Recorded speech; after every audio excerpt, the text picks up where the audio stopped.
in an effort to turn what just 3 years ago was a bipartisan issue in the Senate, securing our southern border with $46 billion, into a cudgel to be wielded at campaign rallies. And in any case,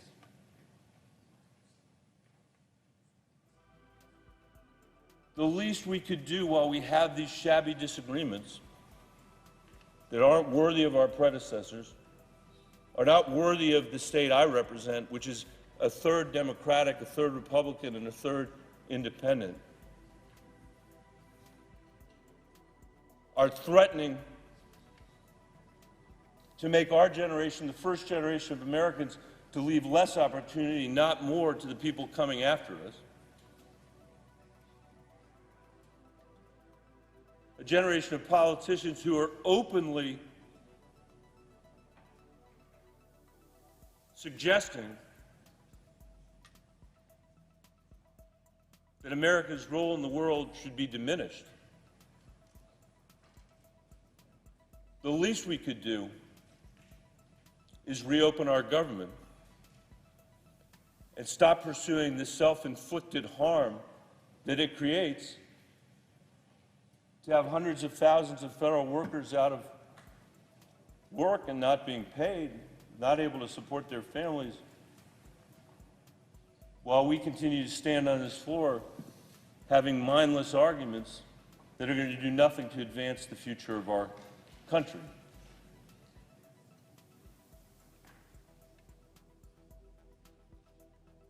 We shouldn't shut the government down, as it has been in this case,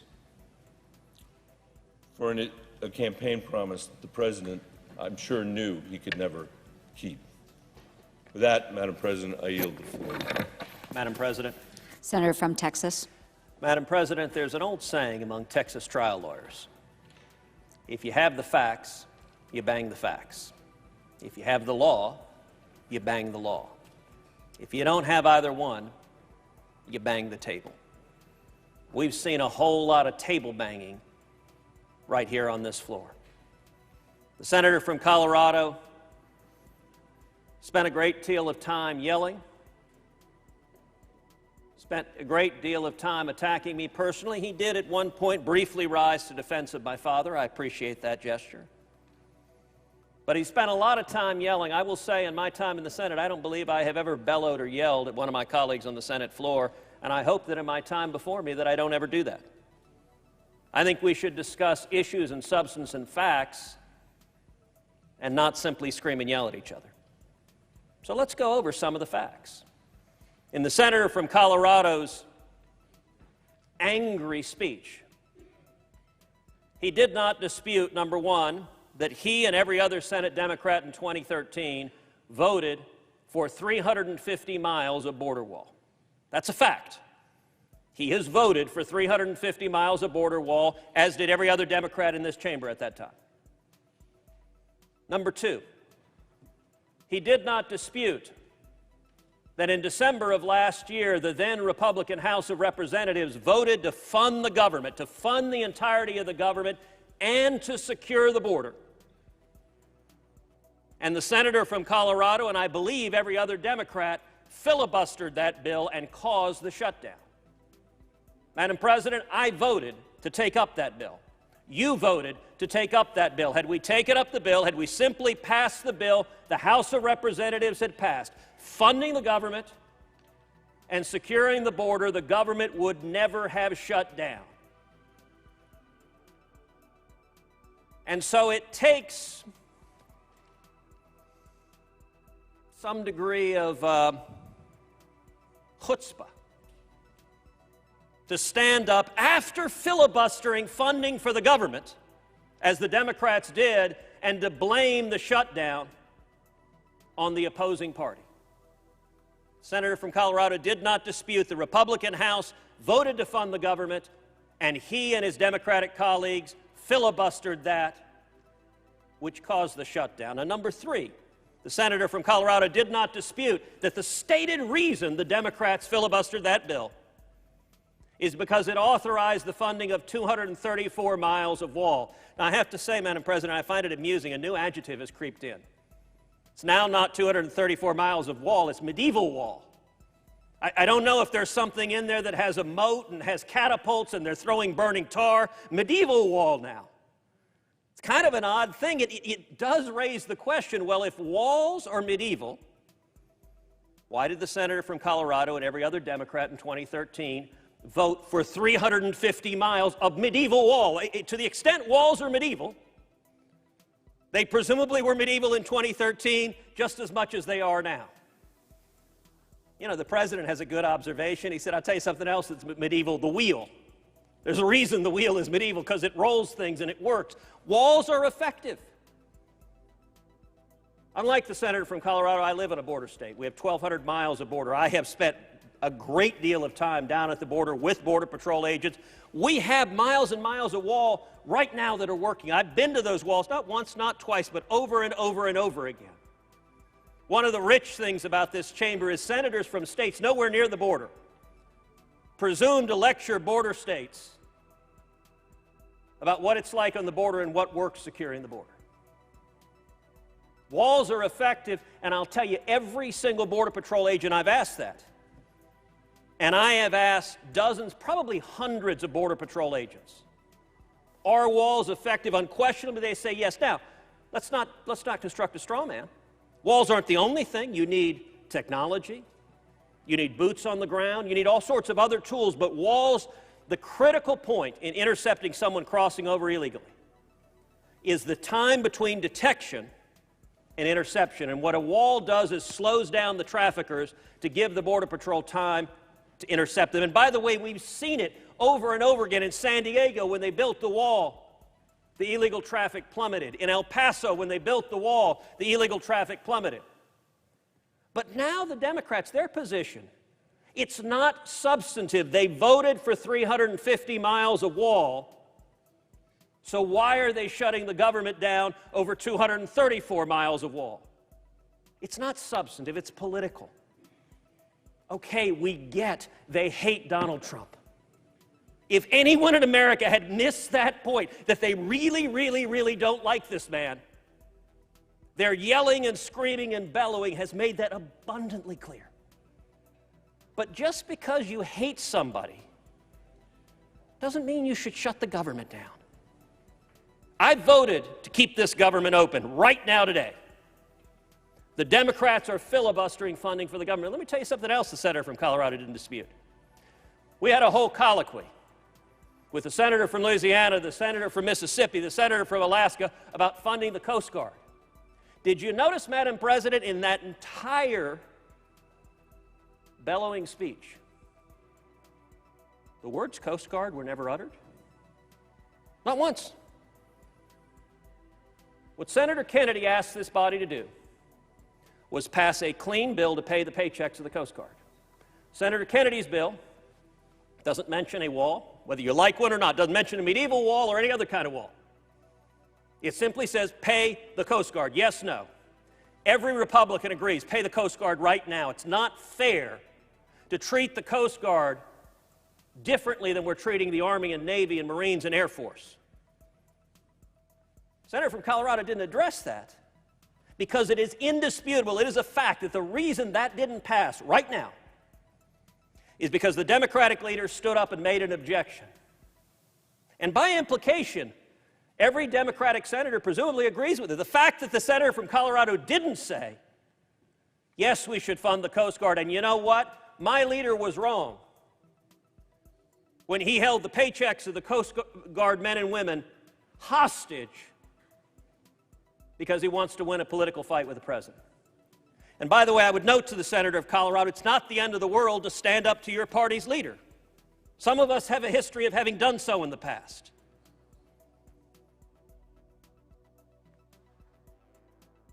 We're now in the longest government shutdown in history. This shutdown needs to end. The American people want it to end. But we also need to secure the border. And Madam President, I have to say the contrast between the two parties could not be clearer. The president has repeatedly said he wants to negotiate and he wants to compromise. He said he's willing to meet in the middle. He hasn't insisted on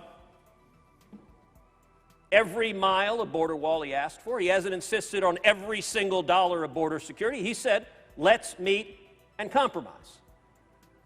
Republicans on this side of the chamber have said, let's compromise in the middle. In the position of Senate Democrats, they will not negotiate, they will not compromise, period. So their position, how many miles of wall can be built? 0. They're not to 1 yet. When it comes to negotiating, their position is not an inch of wall can be built, even though we, the Democrats, already voted for 350 miles of it. Why? Because Donald Trump's president. That is an extreme and radical position. And look, I understand folks watching at home, it's hard to tell. You're reading the news, it seems like both parties are bickering. It's hard to tell what's happening, particularly because on the Senate floor, there's a lot of procedural mumbo-jumbo. If you want to understand what's going on, the exchange between Senator Kennedy and Senator Schumer illustrates it all. Senator Kennedy's bill did one thing and one thing only. It paid the salaries of the men and women of the Coast Guard. It didn't touch any other issue. Every Republican agrees with that bill. And the Democrats objected and said, we will not pay the Coast Guard. Had they not objected, we could put that bill on the president's desk today, and they could get their paychecks right now. That is emblematic of the approach of Senate Democrats. And so, you know, when the senator from Colorado stopped screaming at me, he then engaged in a bit of historical retrospective about the great framers of our Constitution that I enjoyed and that I very much agree with. I am someone who's spent a lifetime devoted to the Constitution. I am inspired by the framers who gave us this extraordinary democratic republic. The senator from Colorado called for members of this body to aspire to be more like this men and women that gave us this country, gave us this republic if you can keep it, as Benjamin Franklin put it. And I concur with that, and what I would urge the senator from Colorado is to reach out to his Democratic colleagues and counsel compromise.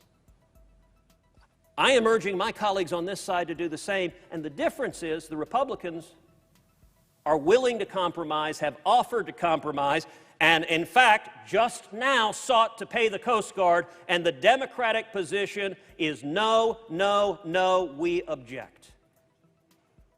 That is partisan, it is extreme, and it is not behavior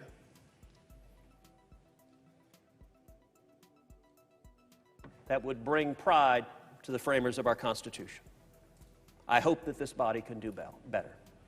I yield the floor. President, Senator from Colorado. I thank the senator for Texas for having this conversation. I don't think I was yelling, but I'll go watch the tape or screaming at you. I also have never called anybody on this floor a liar, as you did somebody in 2015 on this floor. And I get the theatrics of all of this. But I guess I want to say two things. One, I appreciate the fact that you, at least, seem to be accepting the fact that every Democrat who is here on that immigration bill in 2013 voted for it, voted for the 350 miles of wall that you're talking about. You didn't vote for that bill, or the senator from Texas didn't vote for that bill, and I assume you had your reasons. By the way, I wouldn't presume to think what you would think about it as a person from a border state. I say it's not far from the border, and we see the effects, for ill and for good, of immigration in my state. But I do know this: there were two senators from a border state, the border state of Arizona, who were on that Gang of Eight bill, with whom I sat day after day after day negotiating the provisions for months. And they didn't have to just vote for that bill, or against it, but they had to go home to Arizona, John McCain and Jeff Flake did, and explain why they supported it. and why it was the right thing to do for Arizona, which, as the senator from Texas knows, is a border state.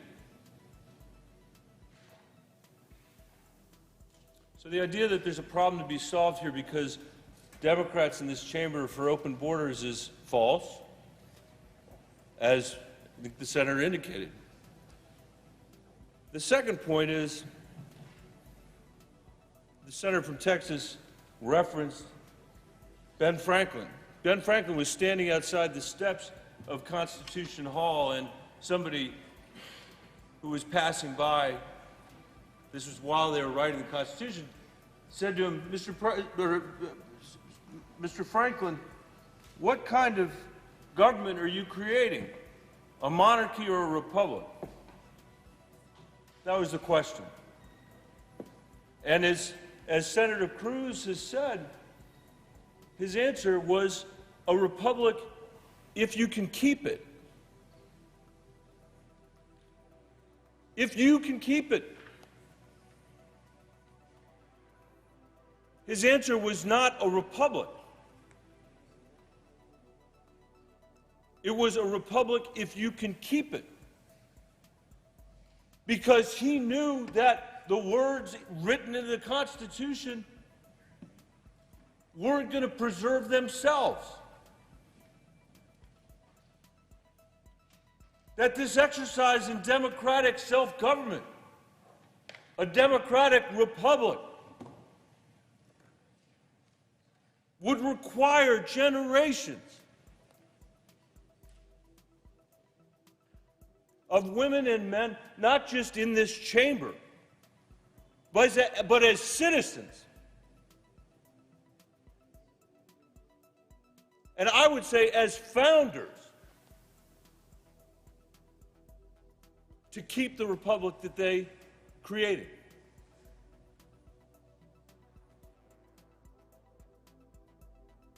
And that is what is at stake here.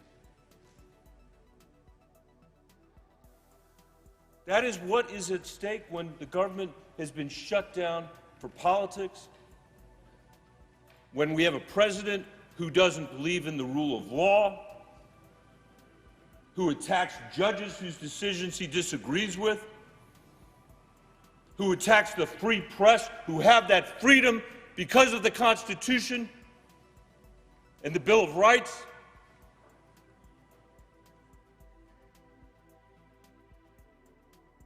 It's that republic that's at risk when we're not educating the next generation of Americans, when we're not investing in our infrastructure,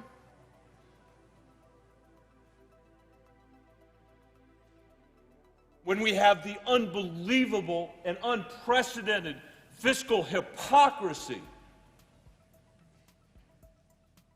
that has resulted in a ballooning deficit while the unemployment rate is going down. It's a farce. It is a farce.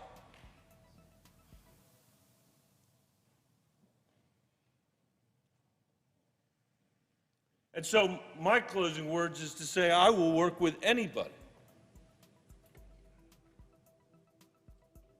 including the senator from Texas, if he would work with me, to put this sorry episode behind us. And I don't mean this sorry episode, this government shutdown, although that is a sorry and pathetic episode. But this episode of American political history where we've done so little for the next generation of Americans and done almost nothing to honor the legacy of our parents and grandparents and the people that came before them. That would be worth doing before we all die around this place.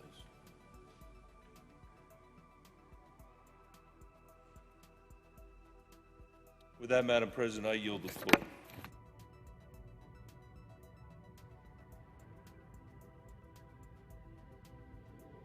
Senator from Vermont. I know the senator from Alabama is going to be following. Let's put this in realistic terms. I've been here during the times of 8 presidents over now beginning my 45th year. I've never seen anything like the Trump shutdown from the day it began 34 days ago to now. I hear from people every day about the pain and suffering this shutdown has caused. Certainly I hear about my home state of Vermont. Tomorrow, we know that hundreds of thousands of public servants will miss their second paycheck since the shutdown began. Many of these people have had to work the entire time. They're angry, they're confused about why their paychecks are being held hostage by the president in what he appears to view as a political game. Many of these people can no longer pay their bills. They're worried about what tomorrow will bring, and all of us should worry. We know that our basic government services are no longer functioning. Our federal courts run out of money by the end of this month. Important scientific research has been put on hold. Think of what it'll cost to turn it back on.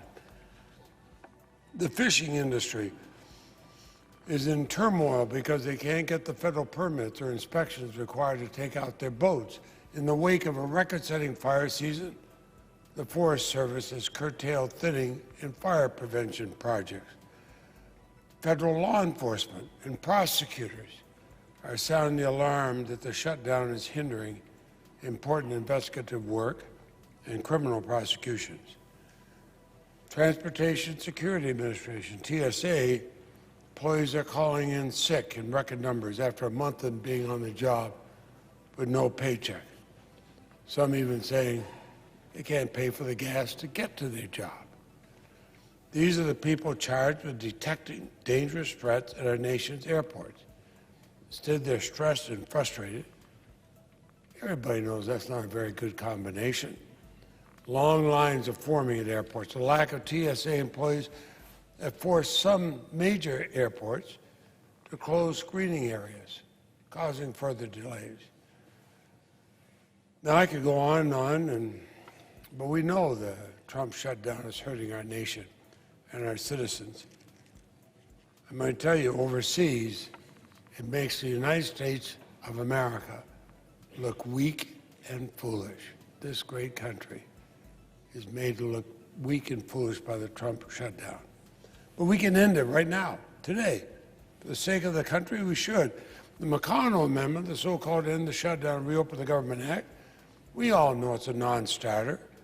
I came to the floor yesterday, I detailed why. I'm not going to repeat that here today, but it's a height of irresponsibility to use the pain and suffering of the American people as leverage to force the U.S. taxpayers to fund the president's bumper sticker campaign slogan, Southern Border Wall, or his solemn promise that Mexico would pay for it, or to enact his hardline anti-immigrant agenda. That's what the bill does. It's not a compromise. It's not a deal. I'd hope my fellow senators would oppose it. Because if we give in to these tactics now, where does it stop? What's the next thing the president will shut the government down over? Now, H.R. 268, which is what the Schumer Amendment contains, is a bipartisan bill that we should all support. It would reopen the government by extending funding for the 7 remaining appropriations bills through February 8, 2019. Remember, those are appropriations bills that Chairman Shelby and I worked very hard on and passed through the committee virtually unanimously. We ought to applaud that and take them. Passage of the bill would ensure federal employees are paid and critical services are restored to provide time for negotiation and debate on border security without the American people being held hostage to the president's ill-considered anti-immigrant agenda. I urge senators to vote for it. On December 19, we passed a bill to fund the government to February 8 in this chamber. We did it unanimously by a voice vote. Republicans were in charge of both the House and the Senate at that time. In other words, the Senate was for keeping the government open. The president told the Republican leaders he would support it, and then suddenly he changed his mind and the Republican leaders had to back off. Now, H.R. 268 also provides $14 billion in assistance to help communities and families impacted by natural disasters recover and rebuild. It provides assistance to the victims of Hurricane Michael in Florence, the California wildfires, volcanic eruption in Hawaii, recent typhoons in the Pacific, other natural disasters. It also continues assistance for Puerto Rico, which is still recovering from Category 5 hurricanes Maria and Irma. But the McConnell Amendment contains a disaster package nearly identical to H.R. 268, but to appease the president, it eliminates all disaster assistance for Puerto Rico. Puerto Rico is a part of America. I know the president referred to it as an island surrounded by water, as though that's the only island that's surrounded by water.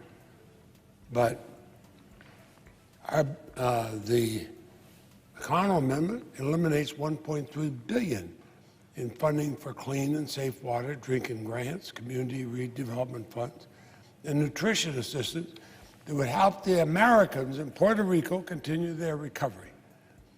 Hurricane Maria and Irma devastated Puerto Rico. It destroyed the island's homes and infrastructure. It caused the deaths of an estimated 2,975 Americans. It is one of the deadliest hurricanes this country's ever seen. Now, Congress has provided Puerto Rico with assistance in past disaster bills, but there's still unaddressed needs that have to be met. Absent supplemental assistance, it's estimated that 140,000 Puerto Ricans, and I reemphasize they are all U.S. citizens, are going to lose nutrition assistance at the end of March. This, in the United States of America, is it any wonder that the rest of the world looks at us and says, what are you doing?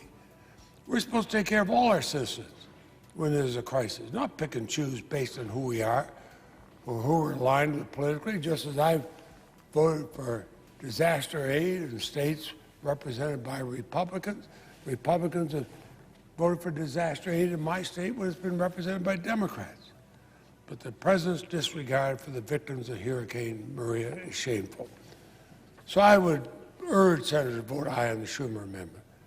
It provides much-needed assistance to disaster-affected communities. It would immediately allow us to send a bill to the president to reopen the government. It's gone on long enough. The president and people in his cabinet and billionaires may not care about the harm he's inflicting on this country. But I know the members of this body, both Republicans and Democrats, do. We know what it means to govern and to lead. We have a responsibility to do it now. Senator Shelby, whom I admire, is a friend of mine. He and I worked together last year in a bipartisan way. We got the appropriations process back on track. We showed this is the way to get things done, but then the president decided to take us off course. The Senate's an independent, co-equal branch of government. We should act like it. Let's end this national nightmare. Let's vote to open the government now for our fellow Americans. Let's do it now, today. And I yield.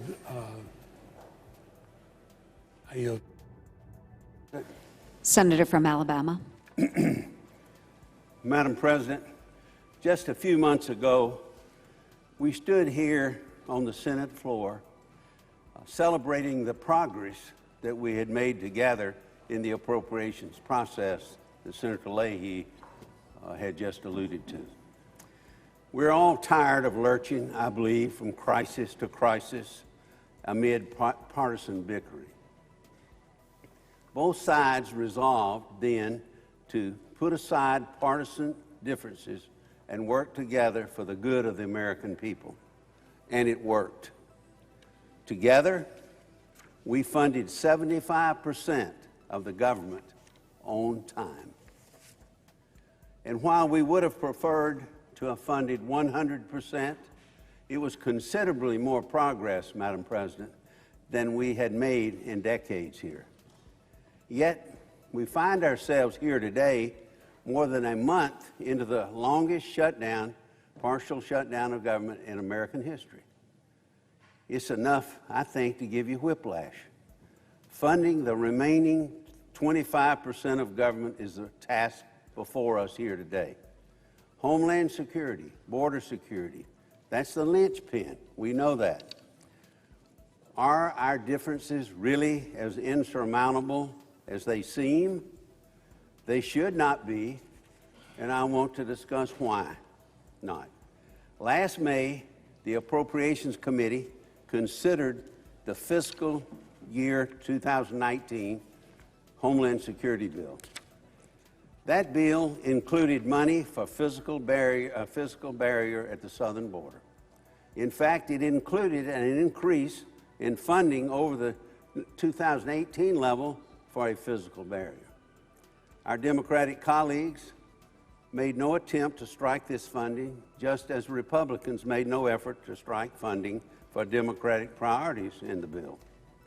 And the bill passed with overwhelming bipartisan support in the committee, a vote of 26-5. There were no fireworks or histrionics in the hearing room that day.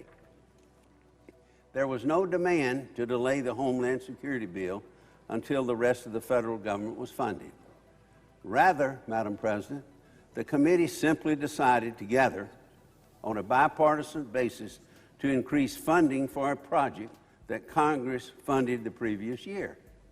The fireworks and demands for delayed consideration came later.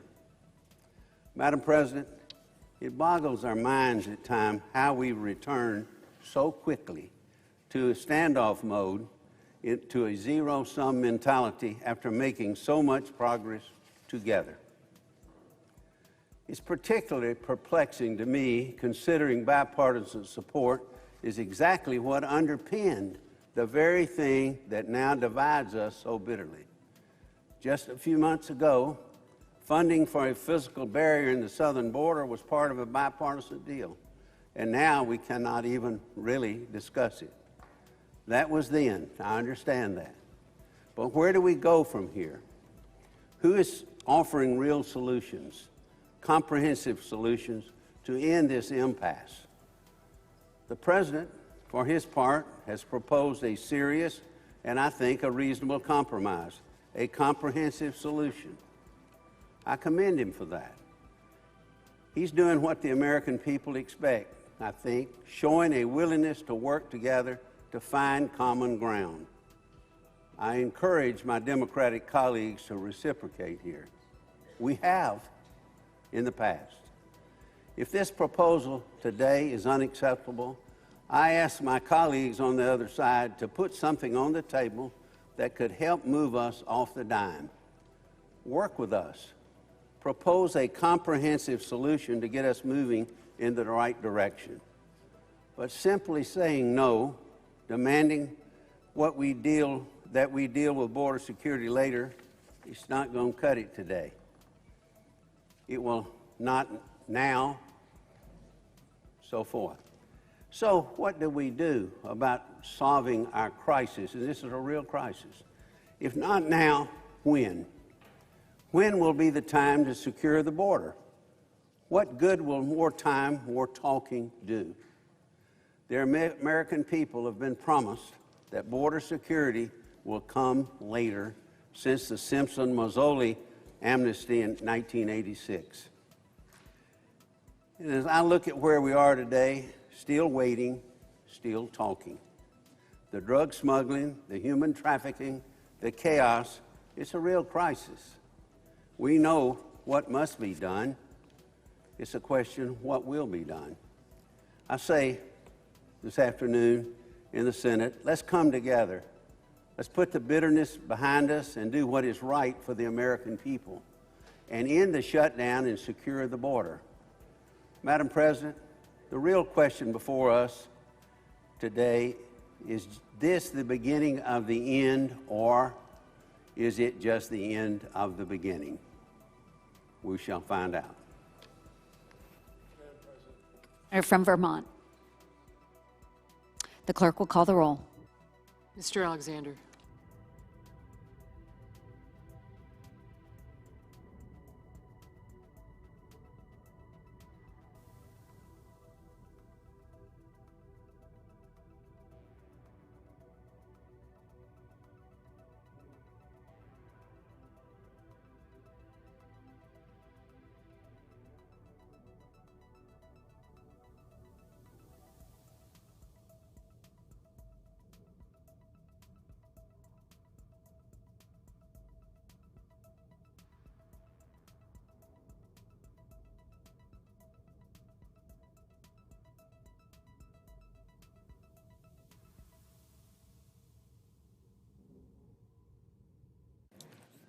Madam President, The Democratic leader, I ask unanimous consent the quorum be dispensed with. without objection. Thank you. Now, Madam President, excuse me, in a moment, the Senate will proceed to two amendments, one on the President's proposal and one on a two-week continuing resolution that opens up the government with disaster assistance. Let me be clear, the two votes are not alike. The President's proposal makes radical changes to our asylum laws and demands that American taxpayers fund a border wall in exchange for reopening the government. The second vote demands nothing, no partisan demands, no ransom. It reopens the government for 2 weeks and provides long overdue disaster aid. And then it leaves room for us to debate how to best secure our border. Now, my Republican friends can fall in line behind the President if they choose, but it does not have the support of the House or the Senate. Contrary to what the Republican leader says, he says there's only one bill that will become law. Not so. His bill will not pass the Senate, will not pass the House.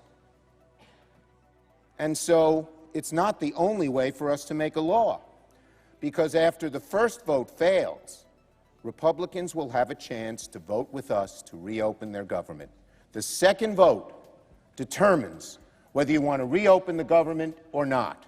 The second vote determines whether you're willing to reopen the government without taking hostages, without hurting 800,000 workers, without hurting America, but open the government with no conditions.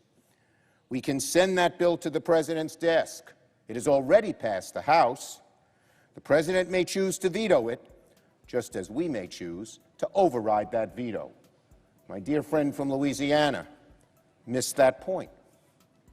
If we act with 67 votes, even if the President doesn't like it, it can pass. And we all know it was the President who threw us into this turmoil when he changed his mind and opposed a bill to reopen the government without conditions, just like the one we're offering in December, and the House wouldn't go forward with it, even though the Senate voted for it unanimously.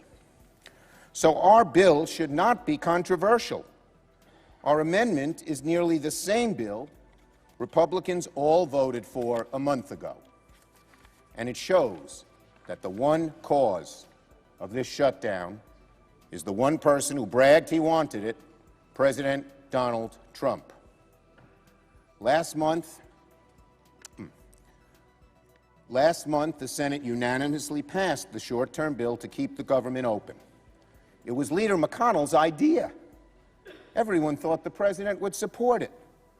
But President Trump buckled to the most extreme voices in his party and reversed his position at the 11th hour. That's how the government shutdown began, sadly and unfortunately. Since then, we've tried to negotiate with the administration to no avail.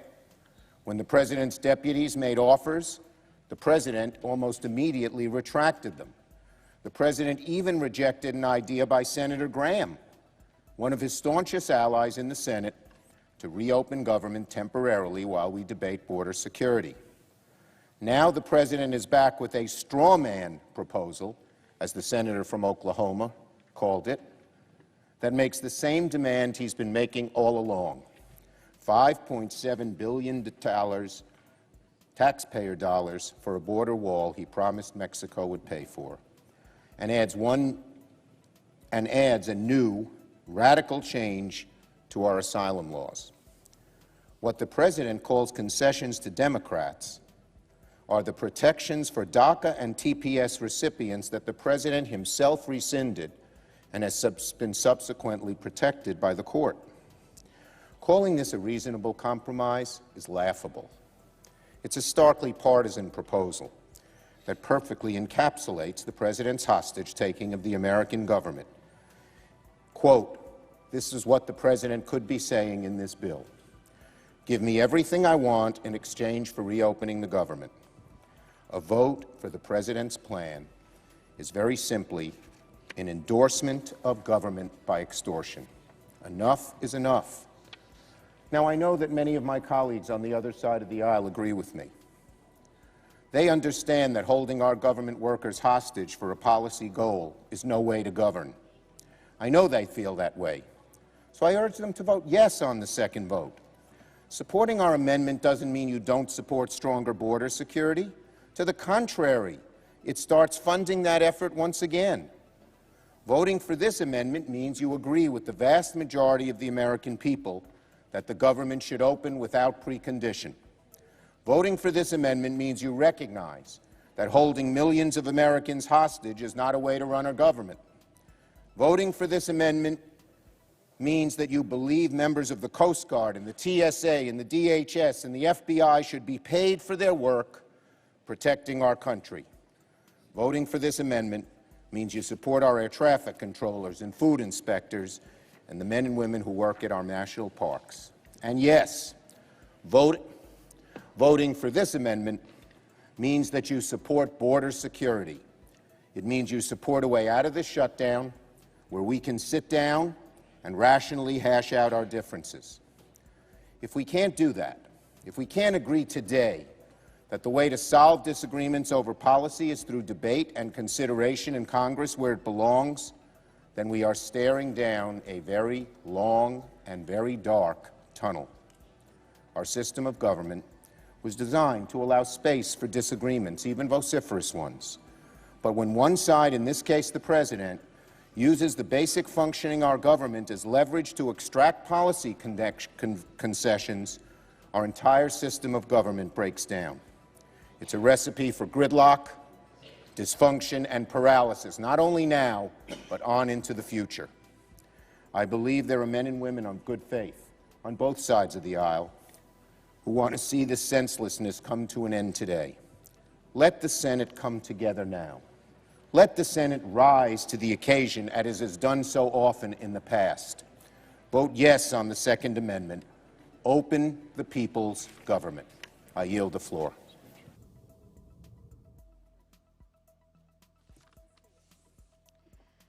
The clerk will report the motion to invoke cloture.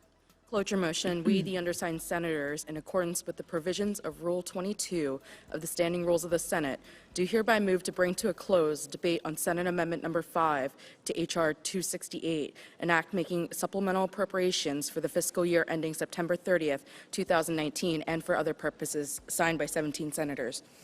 By unanimous consent, the mandatory quorum call has been waived.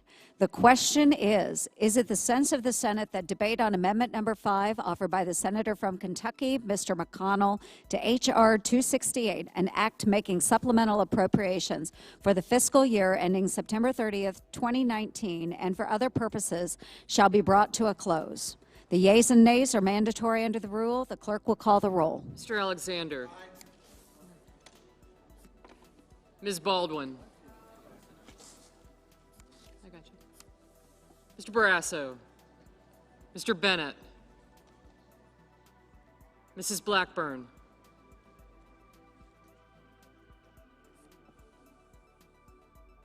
Mr. Blumenthal. Mr. Blunt.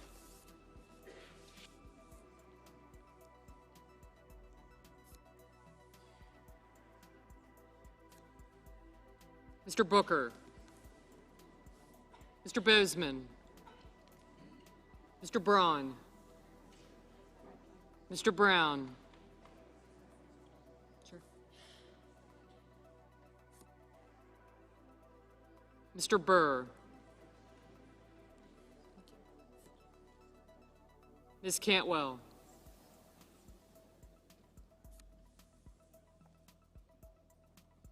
Mrs. Capito. Mr. Cardin, Mr. Carper.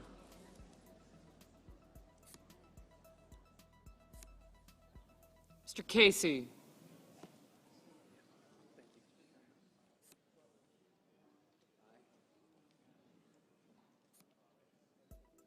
Mr. Cassidy. Ms. Collins. Mr. Coons. Mr. Cornyn. Ms. Cortez Masto. Mr. Cotton. Mr. Kramer. Thank you.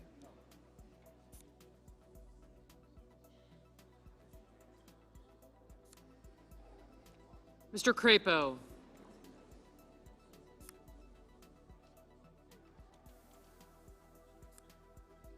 Mr. Cruz. Mr. Daines.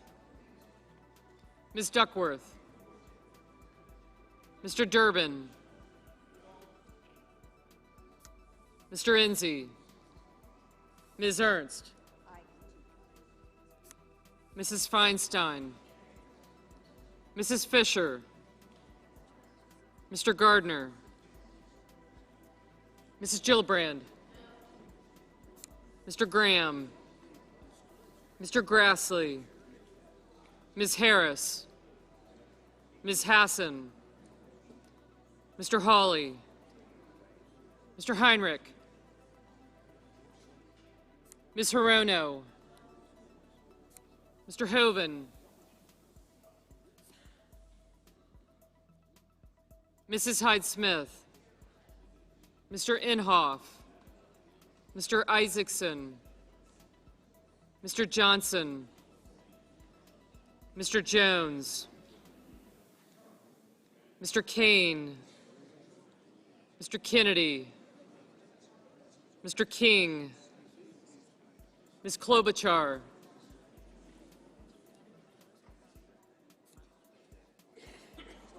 Mr. Langford. Mr. Leahy. Mr. Lee. Mr. Manchin. Mr. Markey. Mr. McConnell. Ms. McSally. Mr. Menendez. Mr. Merkley. Mr. Moran. Ms. Murkowski. Mr. Murphy. Mrs. Murray. Mr. Paul. Mr. Perdue. Mr. Peters. Mr. Portman. Mr. Reed. Mr. Risch. Mr. Roberts. Mr. Romney. Ms. Rosen. Mr. Rounds. Mr. Rubio. Mr. Sanders. Mr. Sass. Mr. Schatz. Mr. Schumer. Mr. Scott of Florida. Mr. Scott of South Carolina. Mrs. Shaheen. Mr. Shelby. Ms. Sinema. Ms. Smith. Ms. Stabenow. Yes, sir. Yeah. Mr. Sullivan. Mr. Tester. Mr. Thune. Mr. Tillis. Mr. Toomey. Mr. Udall. Mr. Van Hollen. Mr. Warner. Ms. Warren. Mr. Whitehouse. Mr. Wicker. Mr. Wyden. Mr. Young.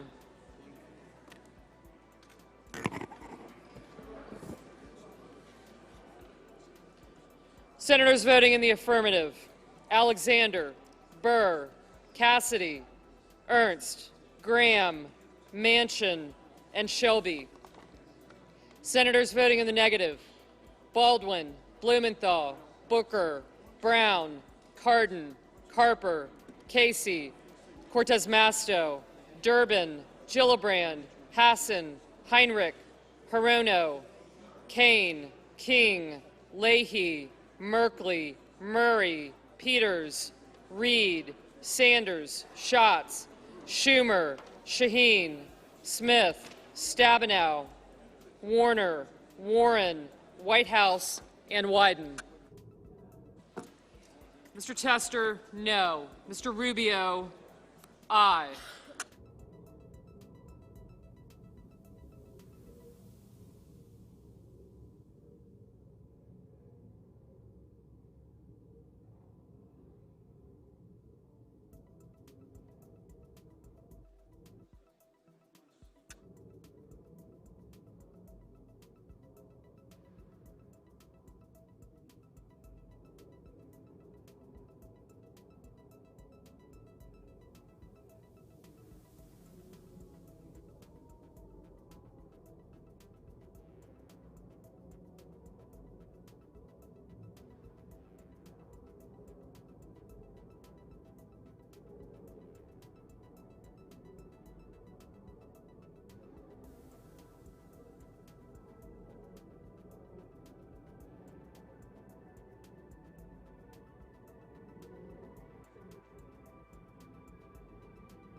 Mr. Isaacson. Aye.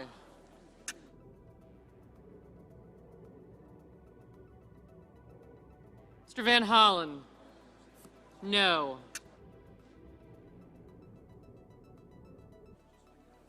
Ms. Duckworth. No.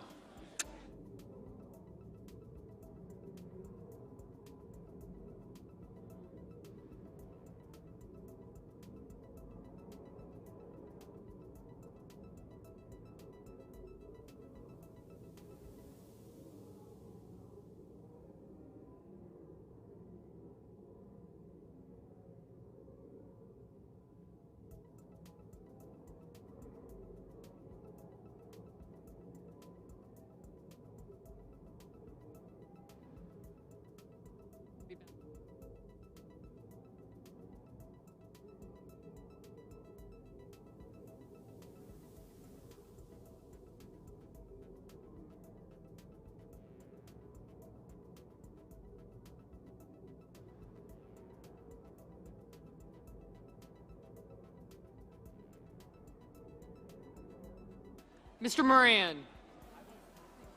Aye. Ms. Harris. No.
Ms. Klobuchar. No.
Mr. Murphy. No.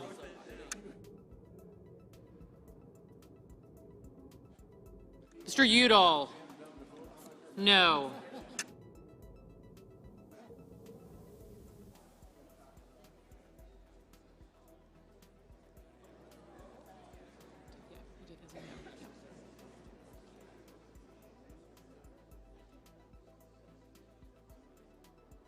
Mrs. Feinstein? No. Ms. Cantwell? No.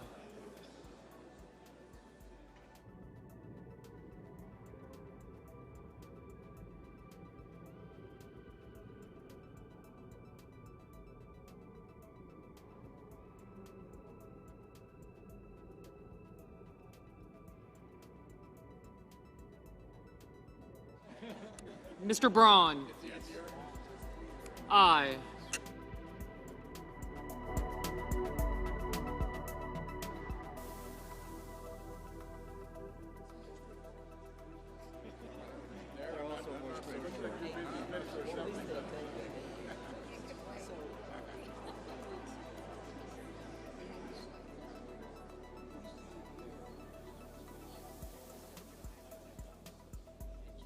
Mr. Coons?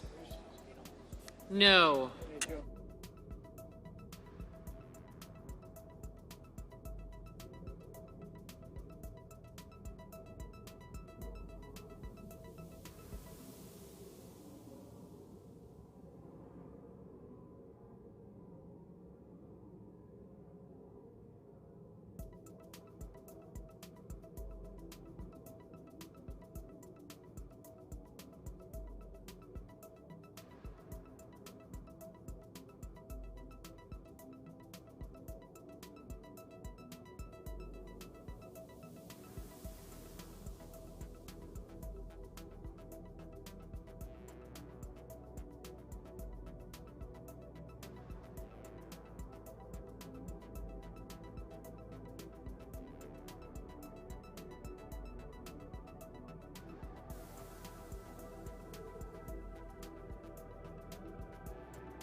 Mr. Cornyn?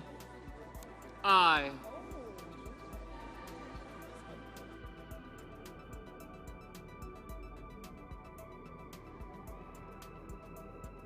Mr. Perdue? Aye.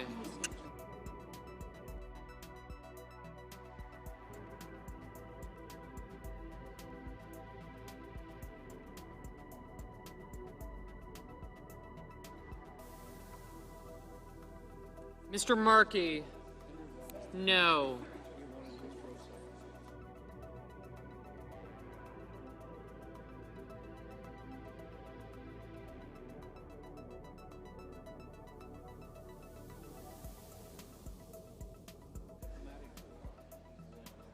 Ms. Collins? Aye. Mrs. Hyde-Smith? Aye. Mr. Toomey? Aye.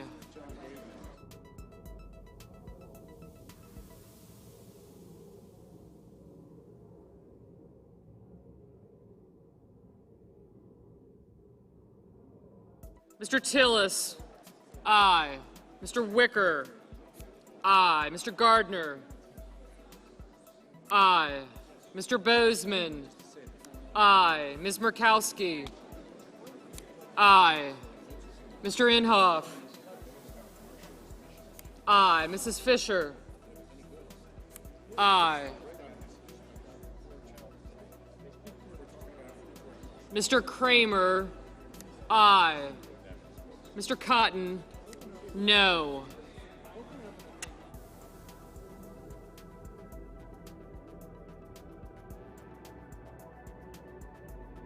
Mr. Jones? No.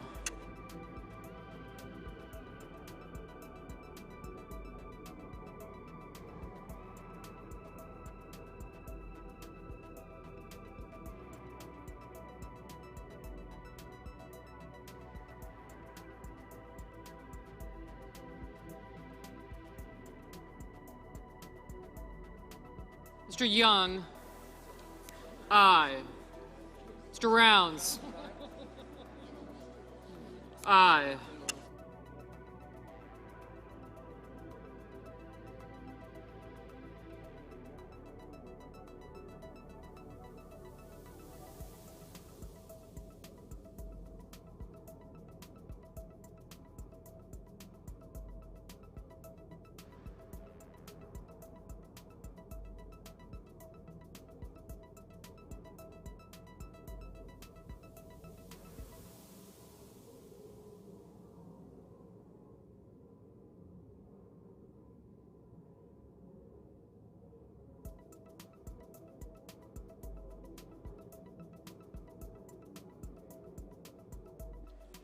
Mr. Scott of Florida, aye.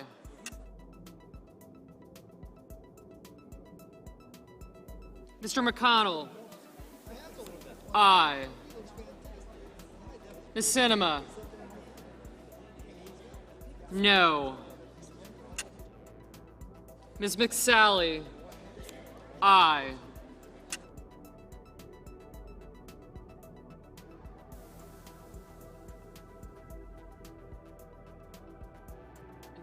Mr. Menendez, no.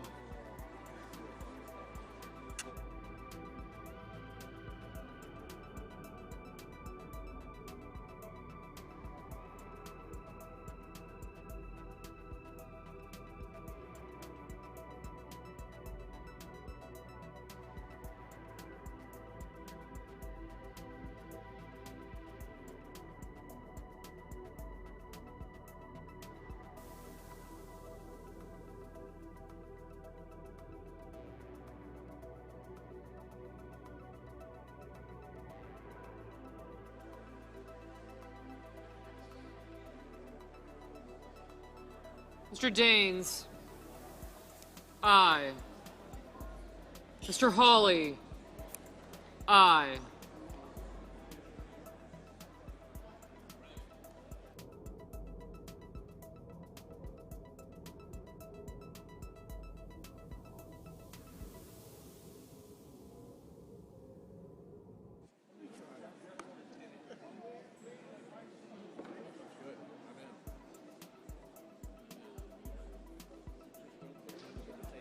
Mr. Kennedy, aye. Mrs. Capito, aye.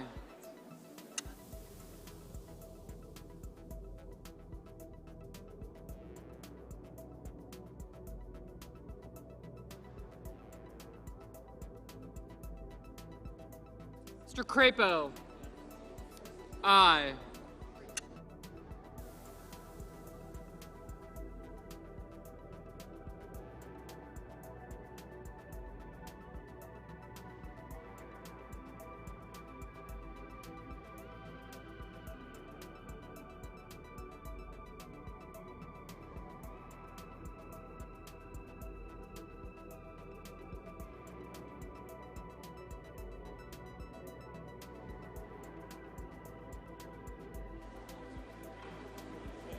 Mr. Thune, aye.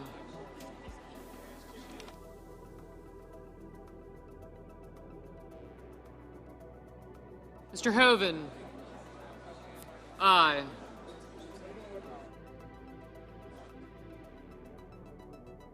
Mr. Grassley, aye.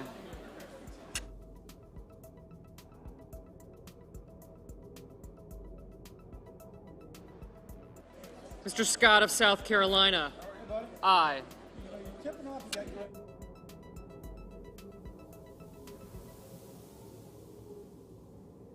Mr. Sass, aye.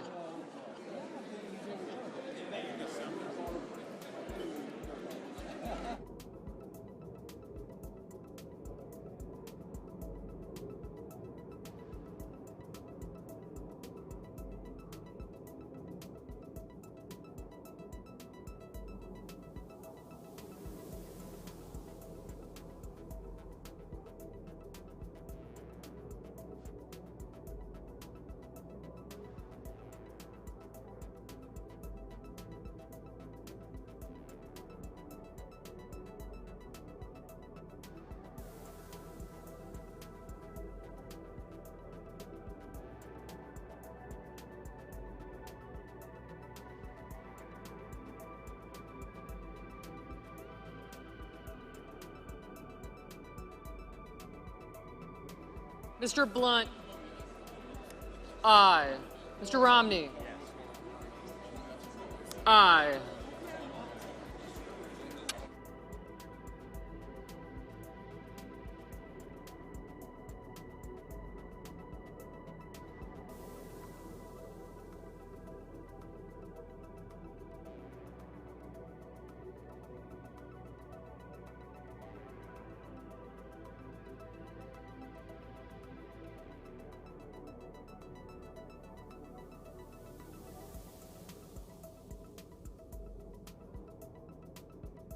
Mr. Lee.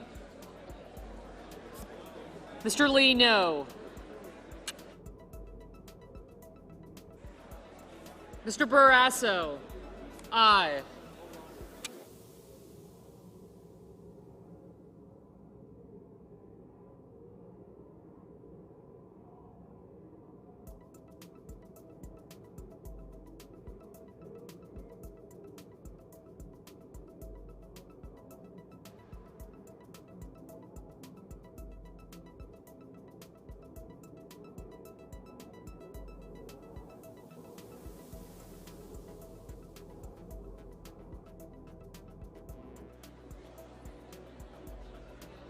Mr. Portman, aye.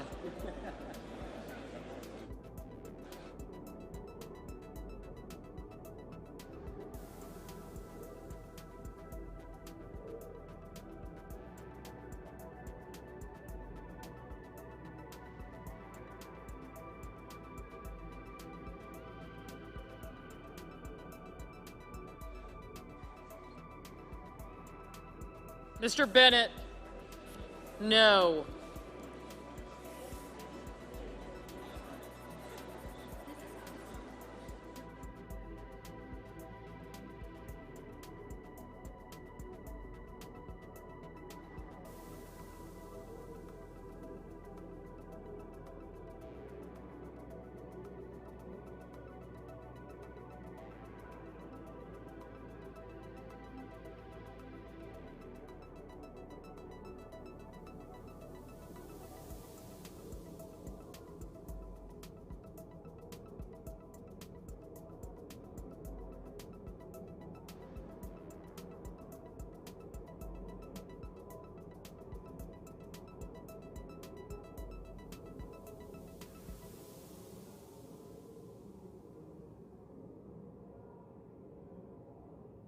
Mr. Roberts, aye.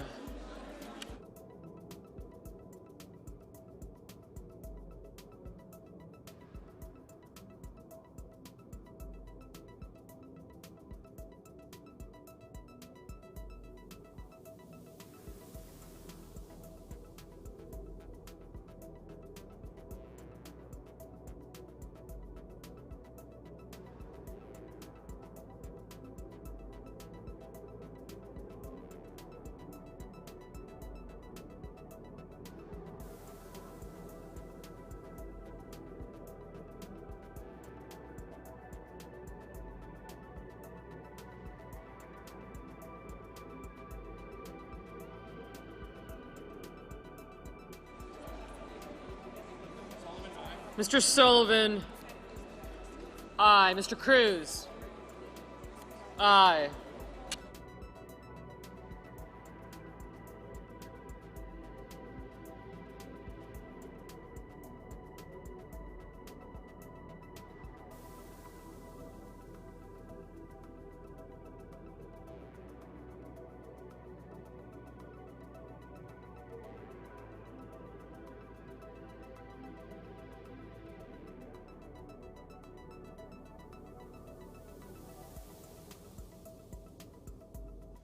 Mr. Langford, aye.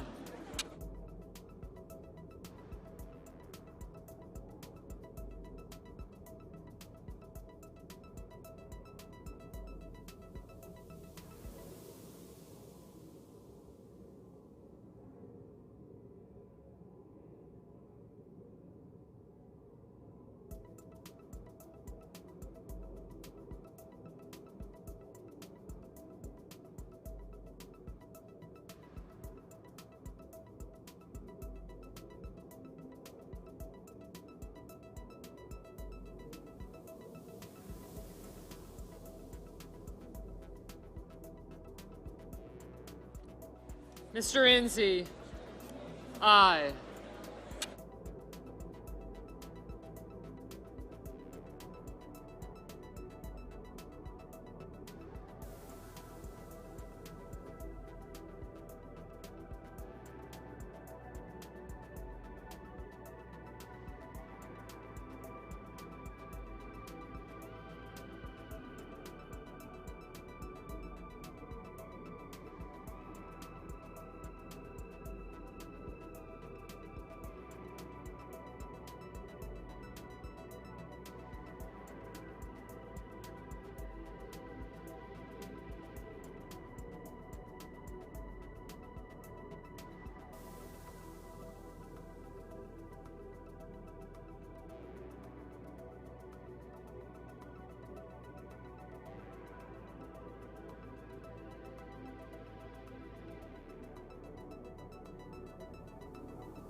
Mr. Johnson, aye.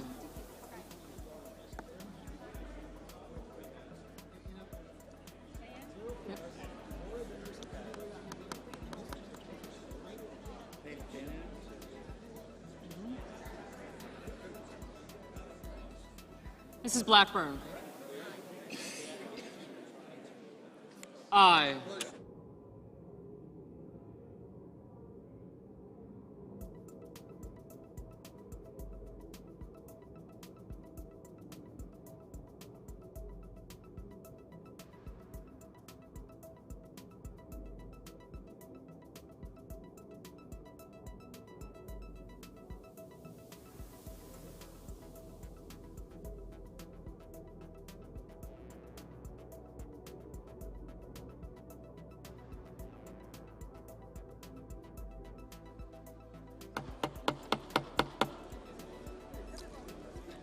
Ready to announce the vote. Is there any senator wishing to vote or change a vote?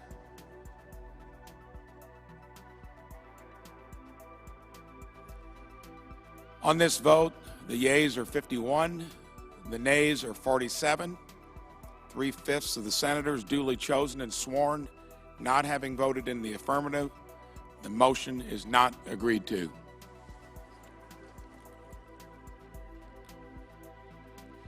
The clerk will report the motion to invoke cloture. Cloture motion. We, the undersigned senators, in accordance with the provisions of Rule 22 of the Standing Rules of the Senate, hereby move to bring to a close the debate on Amendment Number 6 to H.R. 268, an act making supplemental appropriations for the fiscal year ending September 30th, 2019, and for other purposes, signed by 17 senators. By unanimous consent, the mandatory quorum call has been waived. The question is it the sense of the Senate that debate on Amendment Number 6, offered by the senator from New York, Mr. Schumer, to H.R. 268, an act making supplemental appropriations for the fiscal year ending September 30th, 2019, and for other purposes shall be brought to a close. The yeas and nays are mandatory under the rule. The clerk will call the roll. Mr. Alexander.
Ms. Baldwin.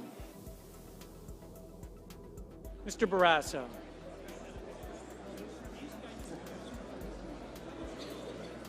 Mr. Bennett.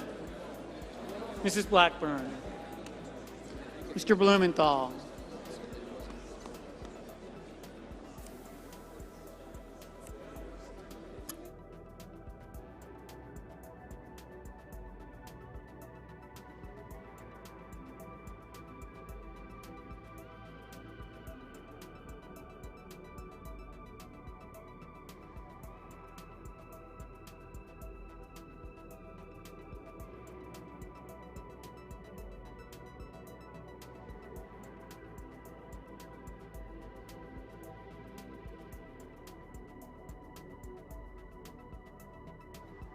Mr. Blunt, Mr. Booker, Mr. Bozeman,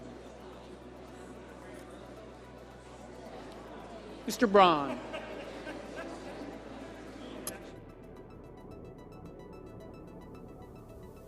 Mr. Brown, Mr. Burr, Ms. Cantwell,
Mrs. Capito, Mr. Cardin, Mr. Carper, Mr. Casey, Mr. Cassidy, Ms. Collins, Mr. Coons, Mr. Cornyn, Ms. Cortez Masto, Mr. Cotton,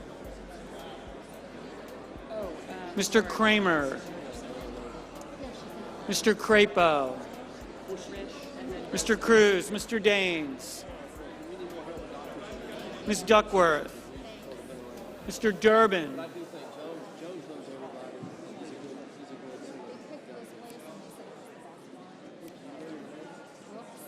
Mr. Enzi,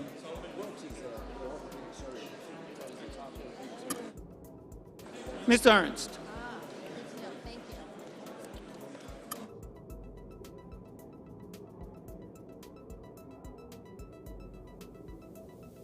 Mrs. Feinstein, Mrs. Fisher, Mr. Gardner, Mrs. Gillibrand,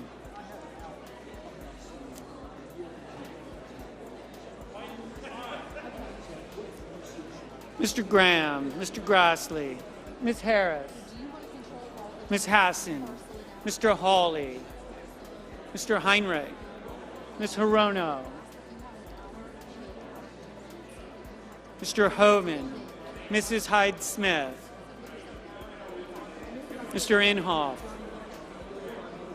Mr. Isaacson, Mr. Johnson, Mr. Jones, Mr. Kane, Mr. Kennedy, Mr. King, Ms. Klobuchar, Mr. Langford, Mr. Leahy, Mr. Lee, Mr. Manchin, Mr. Markey, Mr. McConnell, Ms. McSally, Mr. Menendez, Mr. Merkley, Mr. Moran, Ms. Murkowski, Mr. Murphy, Mrs. Murray, Mr. Paul, Mr. Perdue, Mr. Peters, Mr. Portman, Mr. Reed, Mr. Risch, Mr. Roberts, Mr. Romney,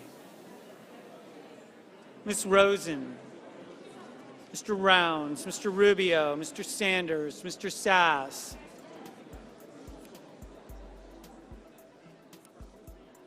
Mr. Schatz, Mr. Schumer,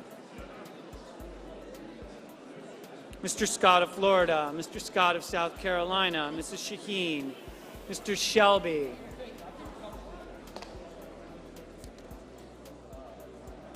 Ms. Sinema,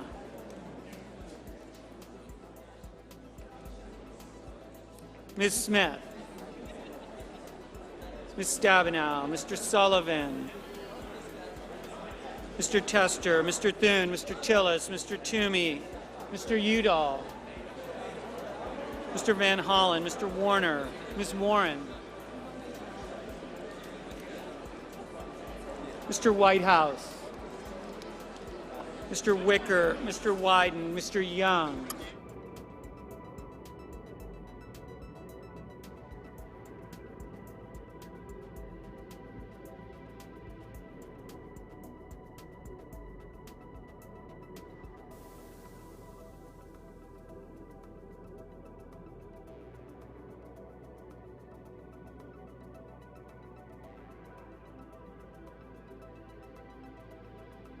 Senators voting in the affirmative.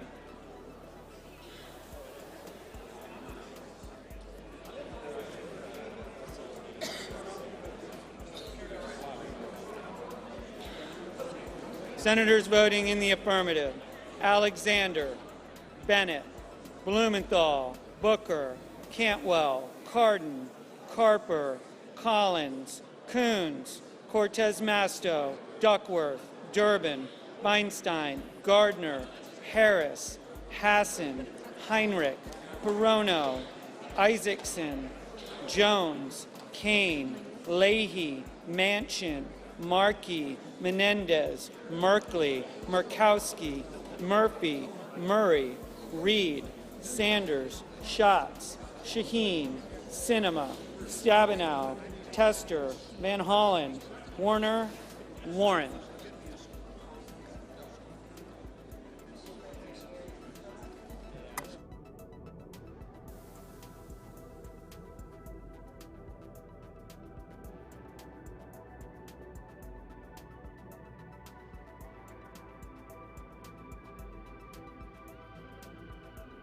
Mr. Brown, aye. Mrs. Gillibrand, aye. Ms. Smith, aye. Ms. Baldwin, aye. Mr. Schumer, aye.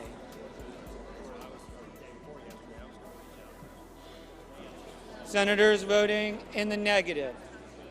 Barrasso, Blackburn, Blunt, Bozeman, Braun, Capito, Cassidy, Cornyn, Cotton, Kramer, Crapo, Cruz, Daines, Ernst, Fisher, Graham, Grassley, Hawley, Hoban, Hyde-Smith, Johnson, Kennedy, Lankford, Lee, McConnell, Moran, Perdue, Roberts, Rounds, Rubio, Sass, Scott of Florida, Scott of South Carolina, Shelby, Sullivan, Thune, Tillis, Toomey, Wicker, Young. Mr. Enzi, no.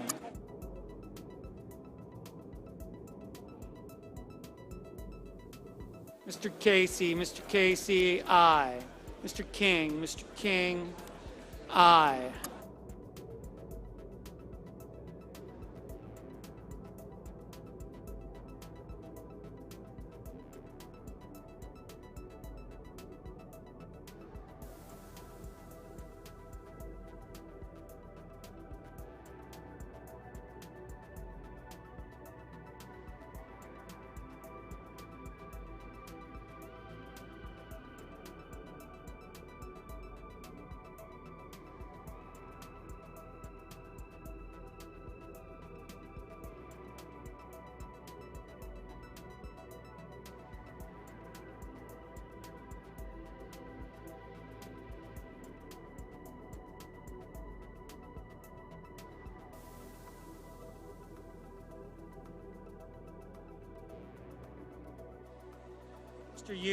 Mr. Udall, aye.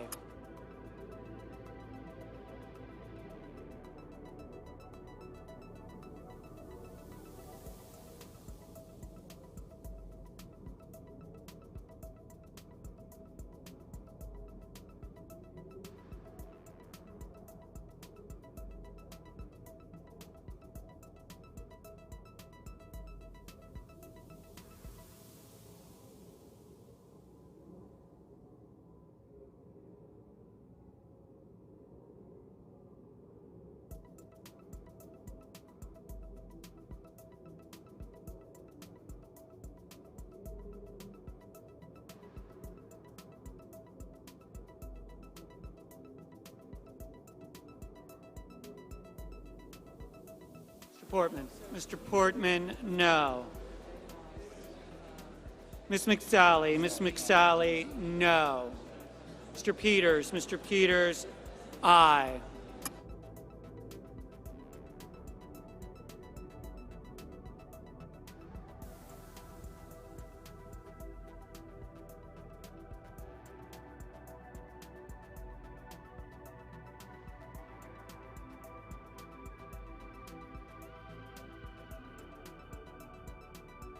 Ms. Klobuchar. Ms. Klobuchar, aye.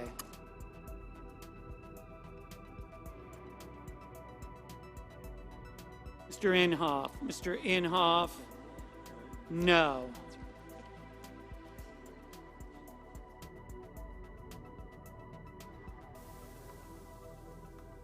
Mr. Romney. Mr. Romney, aye.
Mr. Whitehouse. Mr. Whitehouse, aye.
On this vote, the yeas are 52, The nays are 44. 3/5 of the senators duly chosen and sworn not having voted in the affirmative. The motion is not agreed to.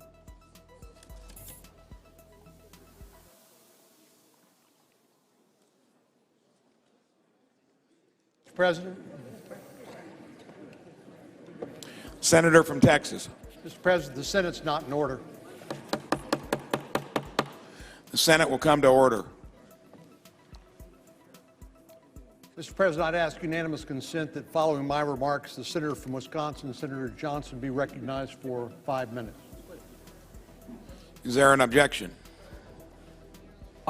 Could my colleague, let me reserving the right to object because we had floor time immediately after my friend from Texas.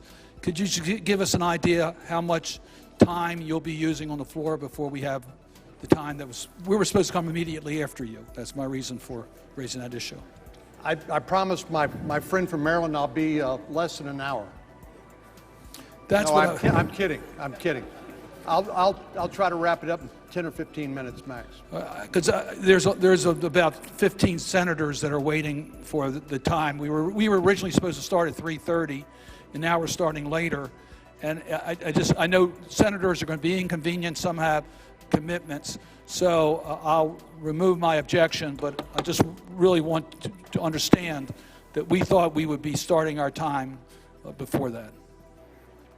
Mr. President, I understand, responding to our friend from Maryland, I understand the situation. We'll try to figure out how to accommodate all senators so they get a chance to speak. Without objection. Mr. President, since the shutdown began, we've heard voices on both sides of the aisle, mine included, calling for a bipartisan solution to fund the government and end this stalemate. With Speaker Pelosi and Minority Leader Schumer refusing to even come to the negotiating table, they've made finding common ground much harder than it needs to be. This weekend, President Trump made a serious proposal that would deliver on priorities that are important to both parties, Republicans and Democrats, and bring this partial government shutdown to an end. The bill we voted on today contains key provisions on both border security. Will the senator suspend? I will. The Senate will be in order. Senators, take your conversations off the floor. Senator from Texas. The bill we voted on today contains key provisions to both bolster border security and make improvements to our immigration system as a whole. As we've heard from the Border Patrol experts time and time again, we need sensible solutions which, along the border, consists of three components. It's physical barriers in some locations, it's technology in others, and personnel in others, or some combination of those three. President Trump himself has said he understands there doesn't need to be a wall from sea to shining sea, and he's acknowledged that the role of technology and personnel in border security. But we need to prevent the illegal movement of goods and people without inhibiting legitimate trade and travel. I'd like to show colleagues just one example of a physical barrier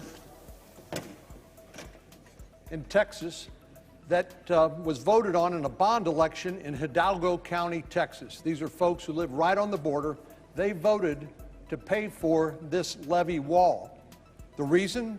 Because they knew that the levee system had to be improved in order to get insurance companies to write insurance so they could build and develop the property in Hidalgo County, Texas.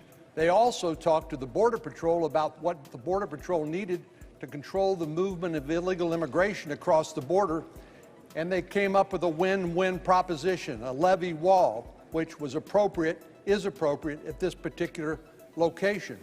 But this was voted on as a bond election by the voters in Hidalgo County, Texas, and did not involve spending any federal money. My simple point is there are solutions that can be worked out if we consult the experts, the Border Patrol, to find out what exactly they need for border security that will meet with public approval along the border and represent a win-win. Recently, when the president was in McAllen, Texas, Senator Cruz, my colleague from Texas, and I had a meeting with mayors and county judges after the president's entourage left to come back to Washington, D.C. I remember specifically my friend, Judge Eddie Trevino, the county judge of Cameron County, Texas, that's where Brownsville, Texas is, who said, if it's the Border Patrol and Customs and Border Protection telling us what we need in order to secure the border, we're all in, he said. But if it's people up in Washington, D.C. making political judgments, politicians trying to micromanage how the border can be secured, we remain deeply skeptical. I think that ought to be, those wise words ought to guide us in our discussions going forward. But not only did the legislation that embodied the president's proposal invest in critical components along the border, it included more than $1 billion for improvements and personnel at our ports of entry. You talk to anybody who knows anything about the movement of illegal drugs, heroin, methamphetamine, fentanyl across the border, most of it comes through the ports of entry, embedded in trucks and trailers and personal vehicles. And we need more technology in order to scan those vehicles in secondary review, and we need to be, in order to detect them and deter them, to interdict them, but we need the personnel to be able to do that without impeding legitimate trade and travel. So these are priorities which I've long advocated for based on feedback from the experts, the law enforcement officers, community leaders, and folks who live and work along the Texas-Mexico border every day.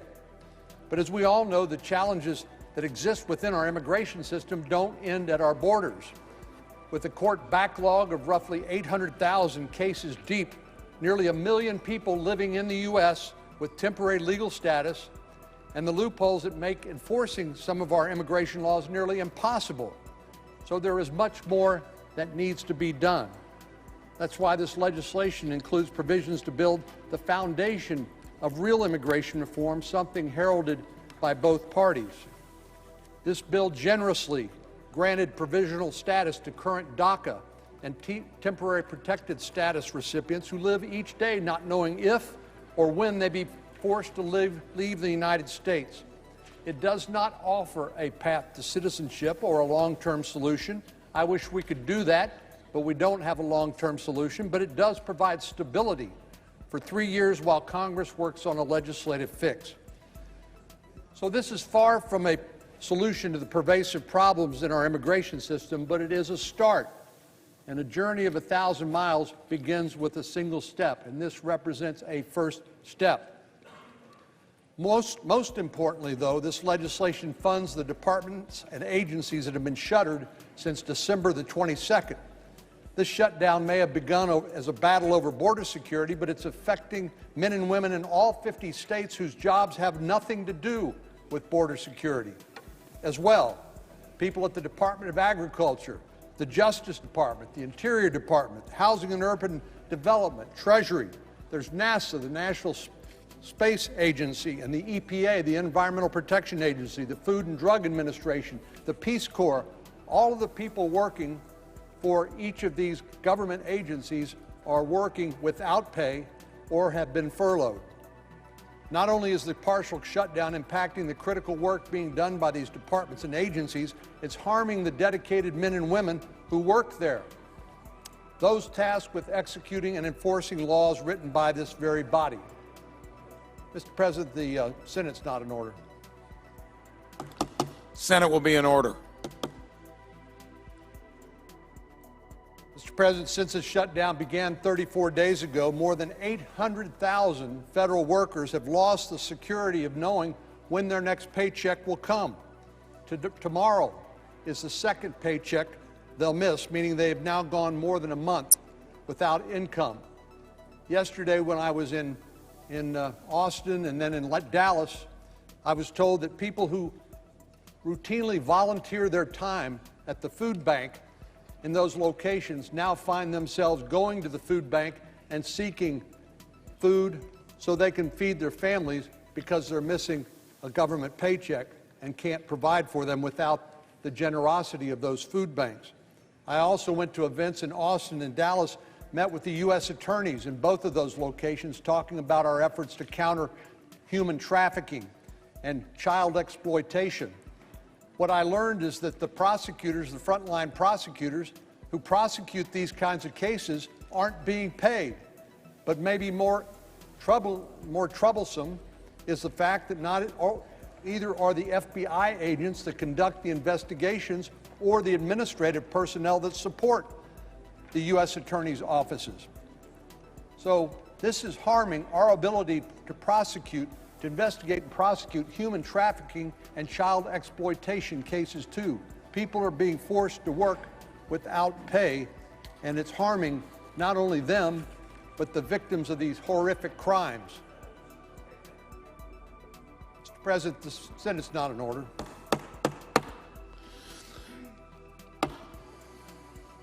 Mr. President, more than 110,000 of these unpaid federal workers earn less than $50,000 a year, and they rely on their paycheck to make ends meet. They are not millionaires.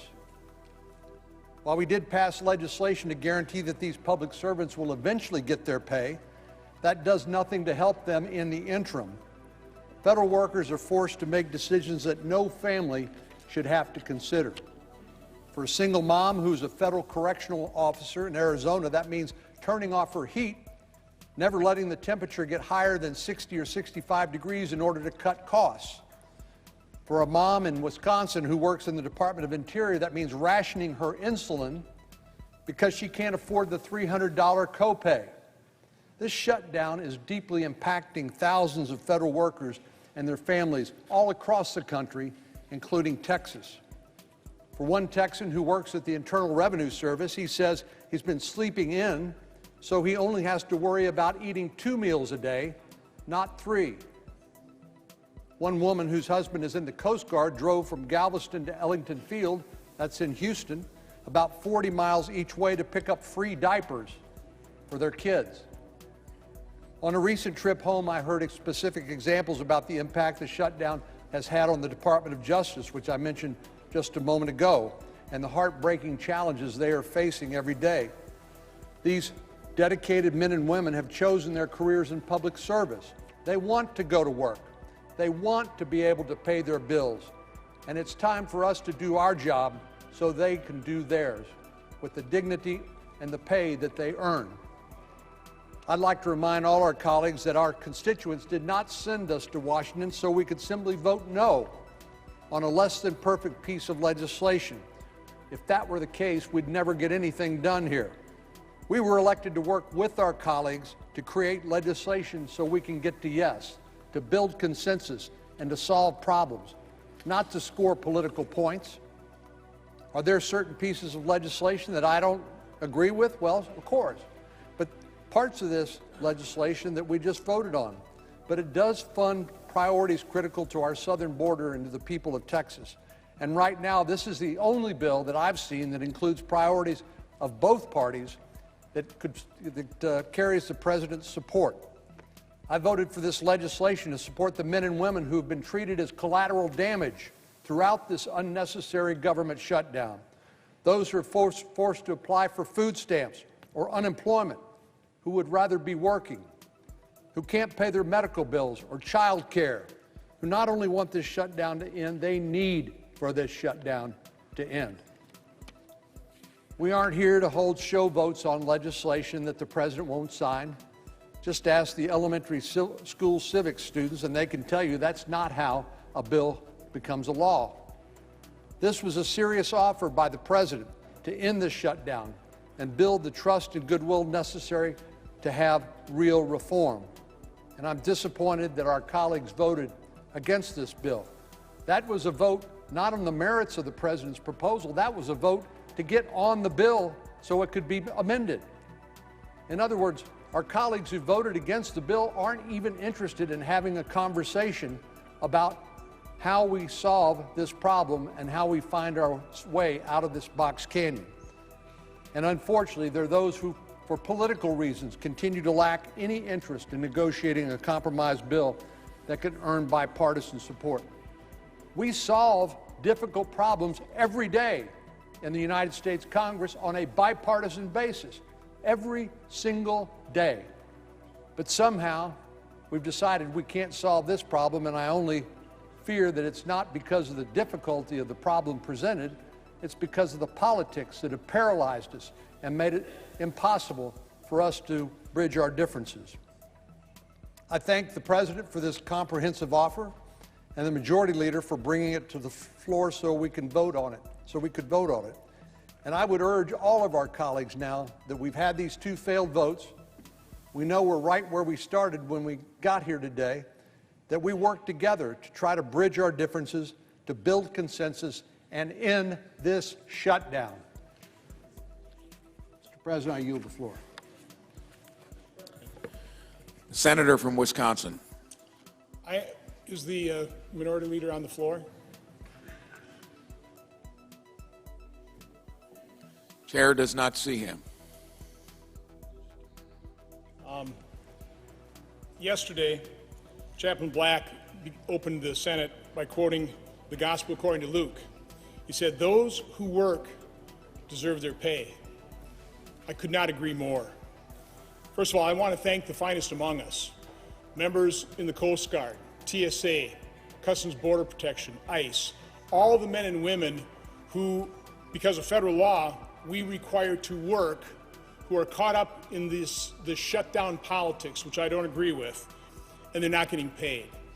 It's a basic principle that we should pay these individuals. Earlier today, my colleague, Senator from Alaska, with other Republican colleagues, came on the floor asking a pretty simple question, proposing a bill to pay the men and women of the Coast Guard. And for some reason, the Minority Leader, the Democrats, objected to this very fair proposal. Today I'm coming to the floor to offer as an amendment a bill that I introduced 10 days ago. This has been talked about in the press. We have, I think, 24 Republican co-sponsors of the Shutdown Fairness Act, which does a pretty simple thing.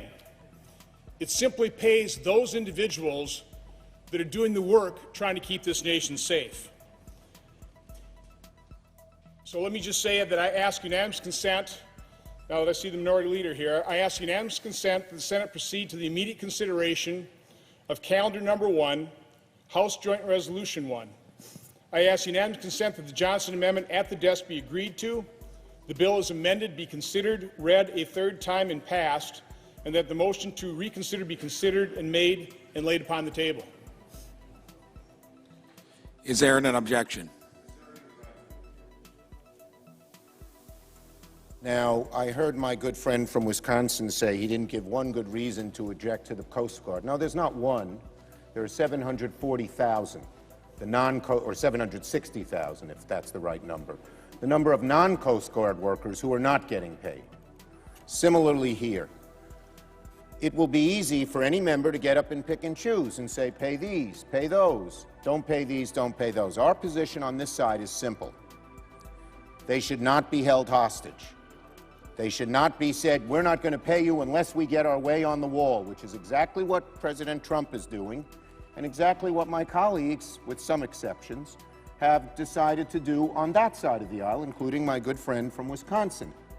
That is not fair. Everyone deserves to be paid. These are all hardworking people. They've all done nothing wrong. They all get up Monday morning, even if they have a fever or something, to go to work because they believe in what they're doing. They're government workers. And to pick and choose some and not others is the wrong way to go and would lead to a cacophony. Every one of us could get up and say, maybe we should say just pay the workers in Brooklyn, New York. I mean, it doesn't make any sense at all. And so I would modify my friend's objection. I'd expand it to all of our federal workers, which is only fair. So reserving the right to object, would the senator modify his request to ask unanimous consent that the Senate proceed to the immediate consideration of H.J. Res. 28, which has been received from the House, making further additional continuing appropriations through February 28th, that the joint resolution be considered, read a third time and passed, and the motion to reconsider be made and laid upon the table with no intervening action or debate. Does the senator from Wisconsin so modify his request? I do object because we basically just voted on that. The Senate, in its wisdom, voted that down. The president would not sign that. That would not become law. And it's the minority leader who's holding 400-some thousand individuals who are actually working that should get pay. He is the one holding them hostage, but I'd like to yield to the senator from Tennessee. No, to hear his I comments. object to that. I am in the middle of an objection. Okay? Then he can speak. In fact, The objection to the modification is heard. Leader McConnell has requested I go to his office. I think that's more important than some of these activities, and I am going to. Senator- I am going to object. The Democratic leader does not have the floor. Does the Democratic leader object to the original request? Objection is heard. The senator from Wisconsin. Mr. President, I'd like to turn it over to the senator from Tennessee for a few comments. Is there objection?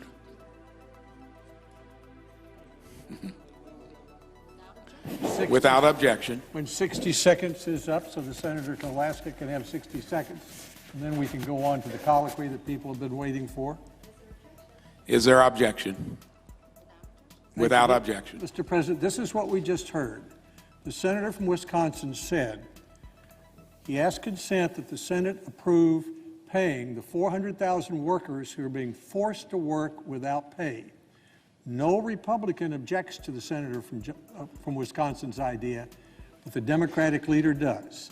That means the Democratic leader is saying to 53,000 TSA employees who make about $40,000 a year that he objects, on behalf of the Democratic side, to paying them while they're forced to work.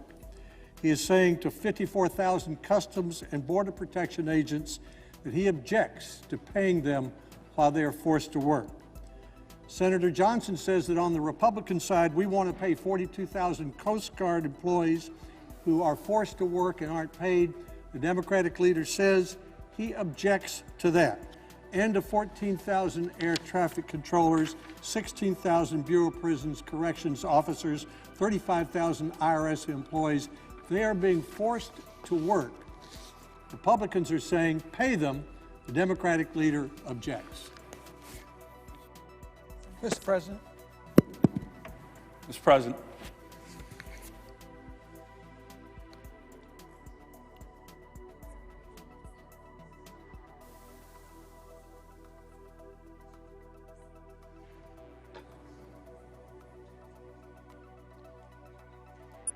The senator from Delaware. Or from Maryland. Close by. Mr. President, I had previously notified the floor about a group of senators that want to join together to send a clear message that we are committed to working together to end the shutdown and responsibly dealing with border security in a true bipartisan manner. This is a group of equal number of Democrats and Republicans. Senator Murkowski is leading this on the Republican side on the floor today, and I would ask consent that for the next hour, the two of us have that we control 30 minutes of time that I control and 30 minutes of time that Senator Murkowski would control. Is there objection? Without objection. Mr. President, during this floor time, I think you're going to see clear messages coming from Democratic senators and Republican senators that this shutdown needs to end, that we need to pass a short-term 3-week clean CR so that we can have time to consider the President's request and work together on a bipartisan border security package. I want my colleagues to know that we have been meeting regularly in an effort to try to see where we can find common ground. And we feel pretty confident that we can find common ground if we can get government open and get to work in a responsible manner to deal with border security in the best interest of the people of this nation.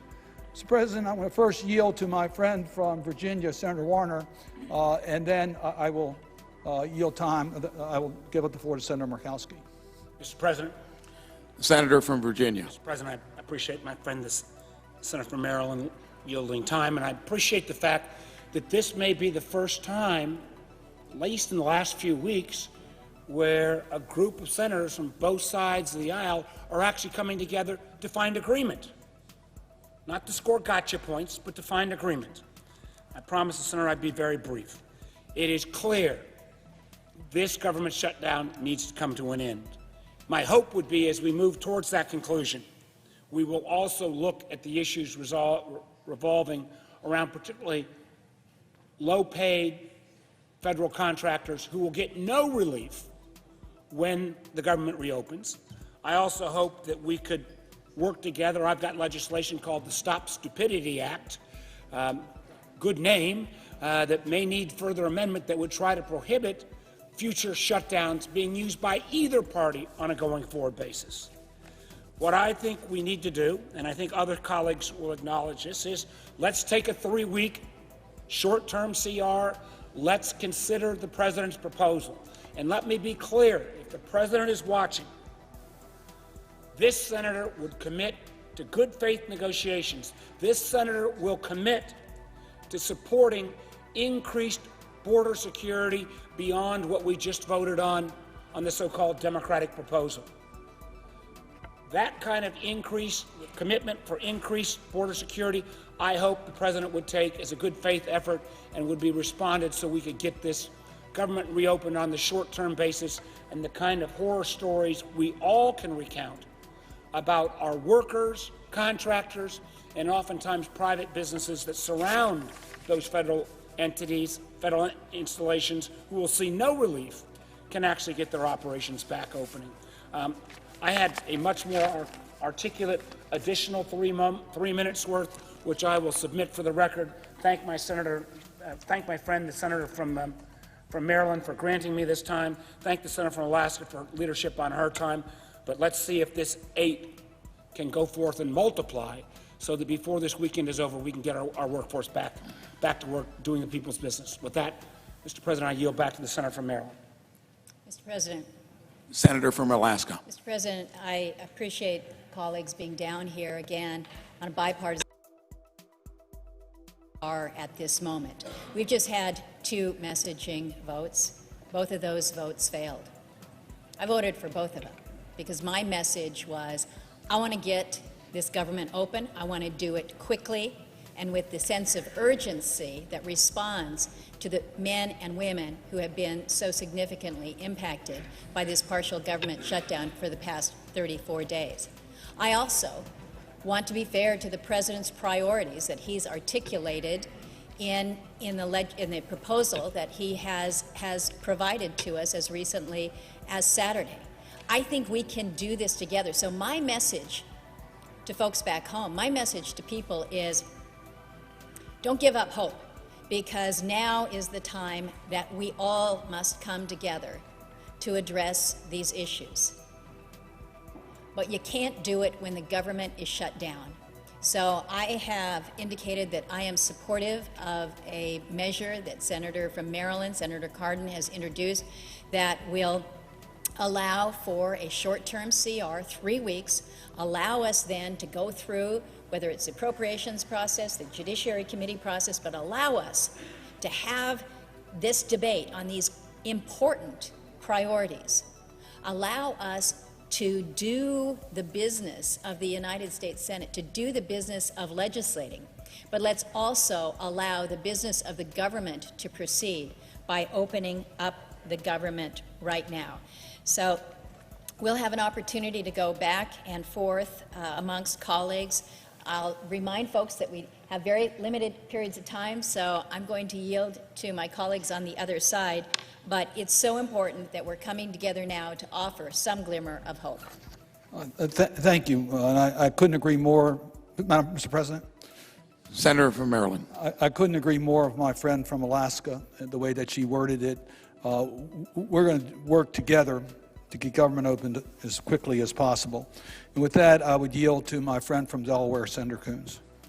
Senator from Delaware. Thank you, Mr. President, and I'd like to thank my colleagues from Alaska, from Maryland, and from other states for their willingness to spend so much time talking, listening, and trying together to craft a path forward.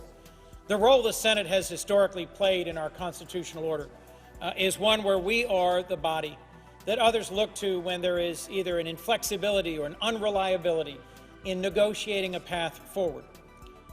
We've got lots of folks across this country suffering from this government shutdown. It's having an impact that all of us could detail. But I have to ask, what's it going to take for us to reopen this government? Is it going to take a a breakdown in food security or airline security? Is it going to take an increase in crime or terrorism, an accident, or thousands more Americans struggling to feed their families, losing housing or electricity? I won't go on with the list, but we all know the human cost of this shutdown.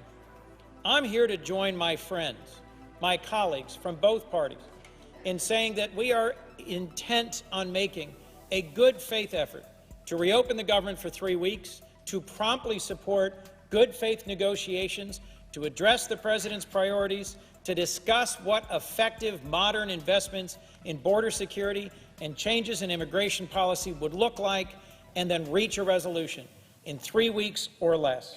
We have to be able to do this. We have to show our country and the world that democracy can work, and I am optimistic that with the passion and the commitment I've heard from my bipartisan colleagues who stand on the floor with me tonight, that it is possible to get this done, and that whatever gets taken up and considered in regular order by this body could then be passed by the House and signed into law by the President. Let us take a first bold step together today and sign on to an amendment that my colleague from Maryland has, committing us to a clean 3-week continuing resolution, reopening the government, and promptly negotiating in good faith to increase investment in border security. Mr. President, thank you. And with that, I yield the floor. That the senator from Maine be recognized at this time. The senator from Maine.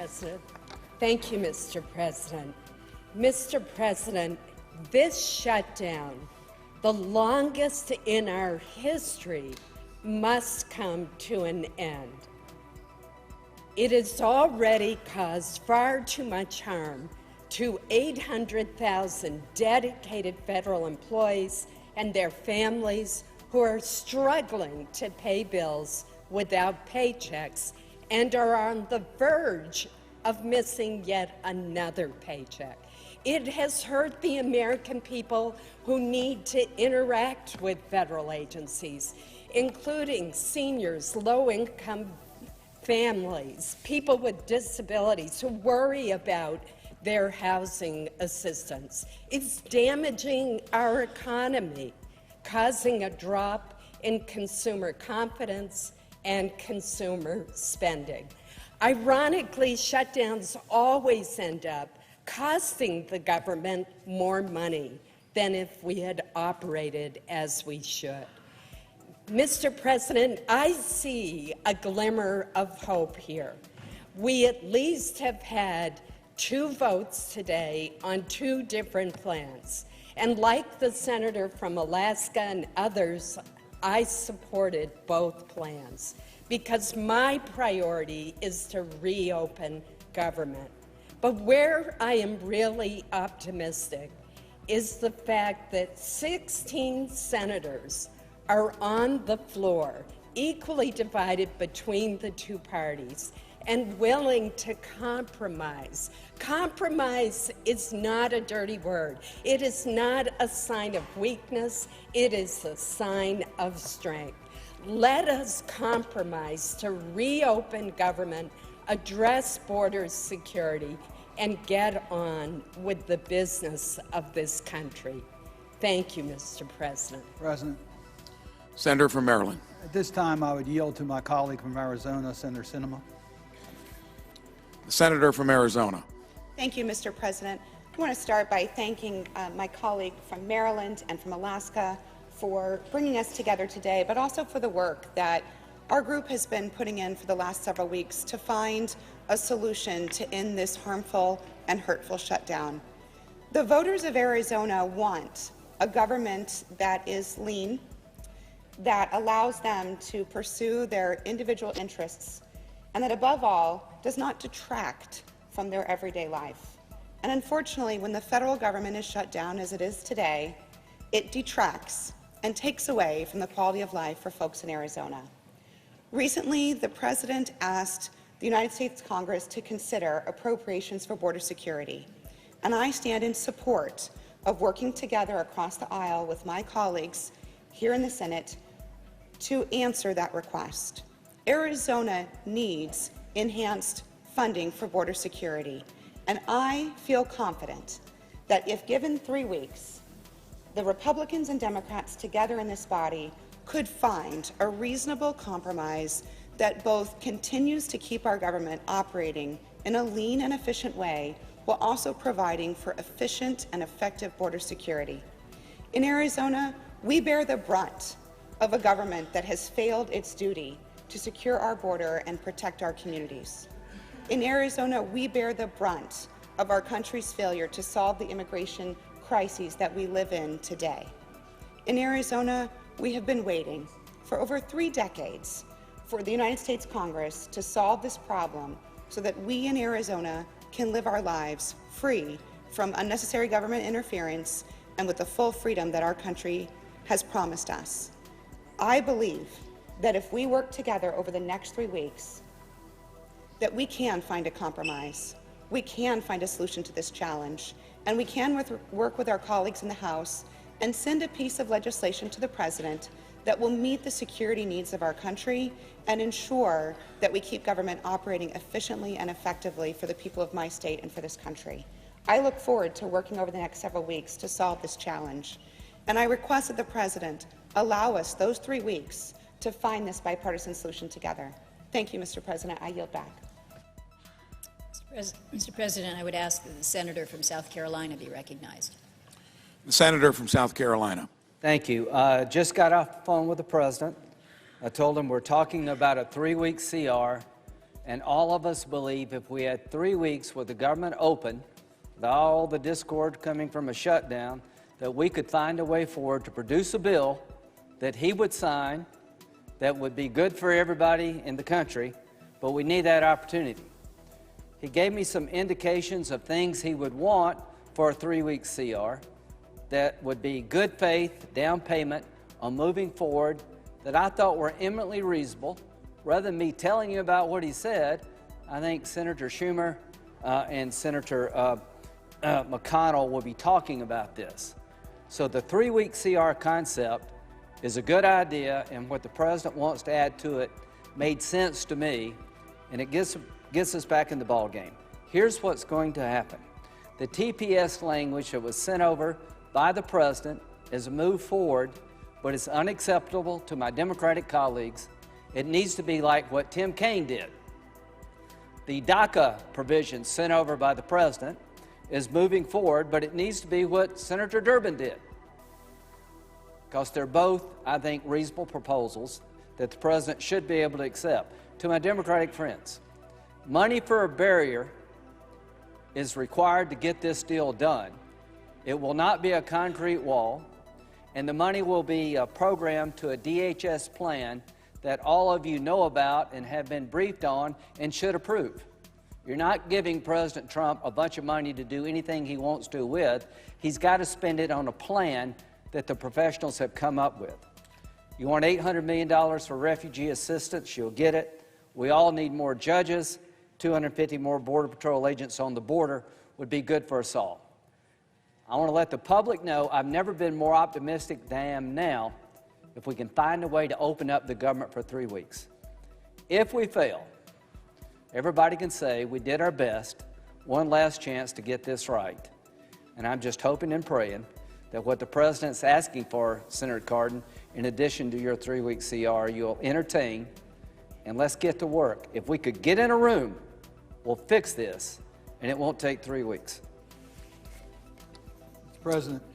Senator from Maryland. I'm now pleased to yield to my colleague from Maryland, Senator Van Hollen, who's been a real partner during his stay here in the United States Senate. We've traveled the state of Maryland together, and we know firsthand the hardships of this shutdown. We've seen the faces and we've seen the consequences. Yield to my colleague, Senator Van Hollen. The other senator from Maryland. Thank you, Mr. President. I thank my friend and partner from Maryland for all his work in ending the shutdown. And I want to thank him as well as our friend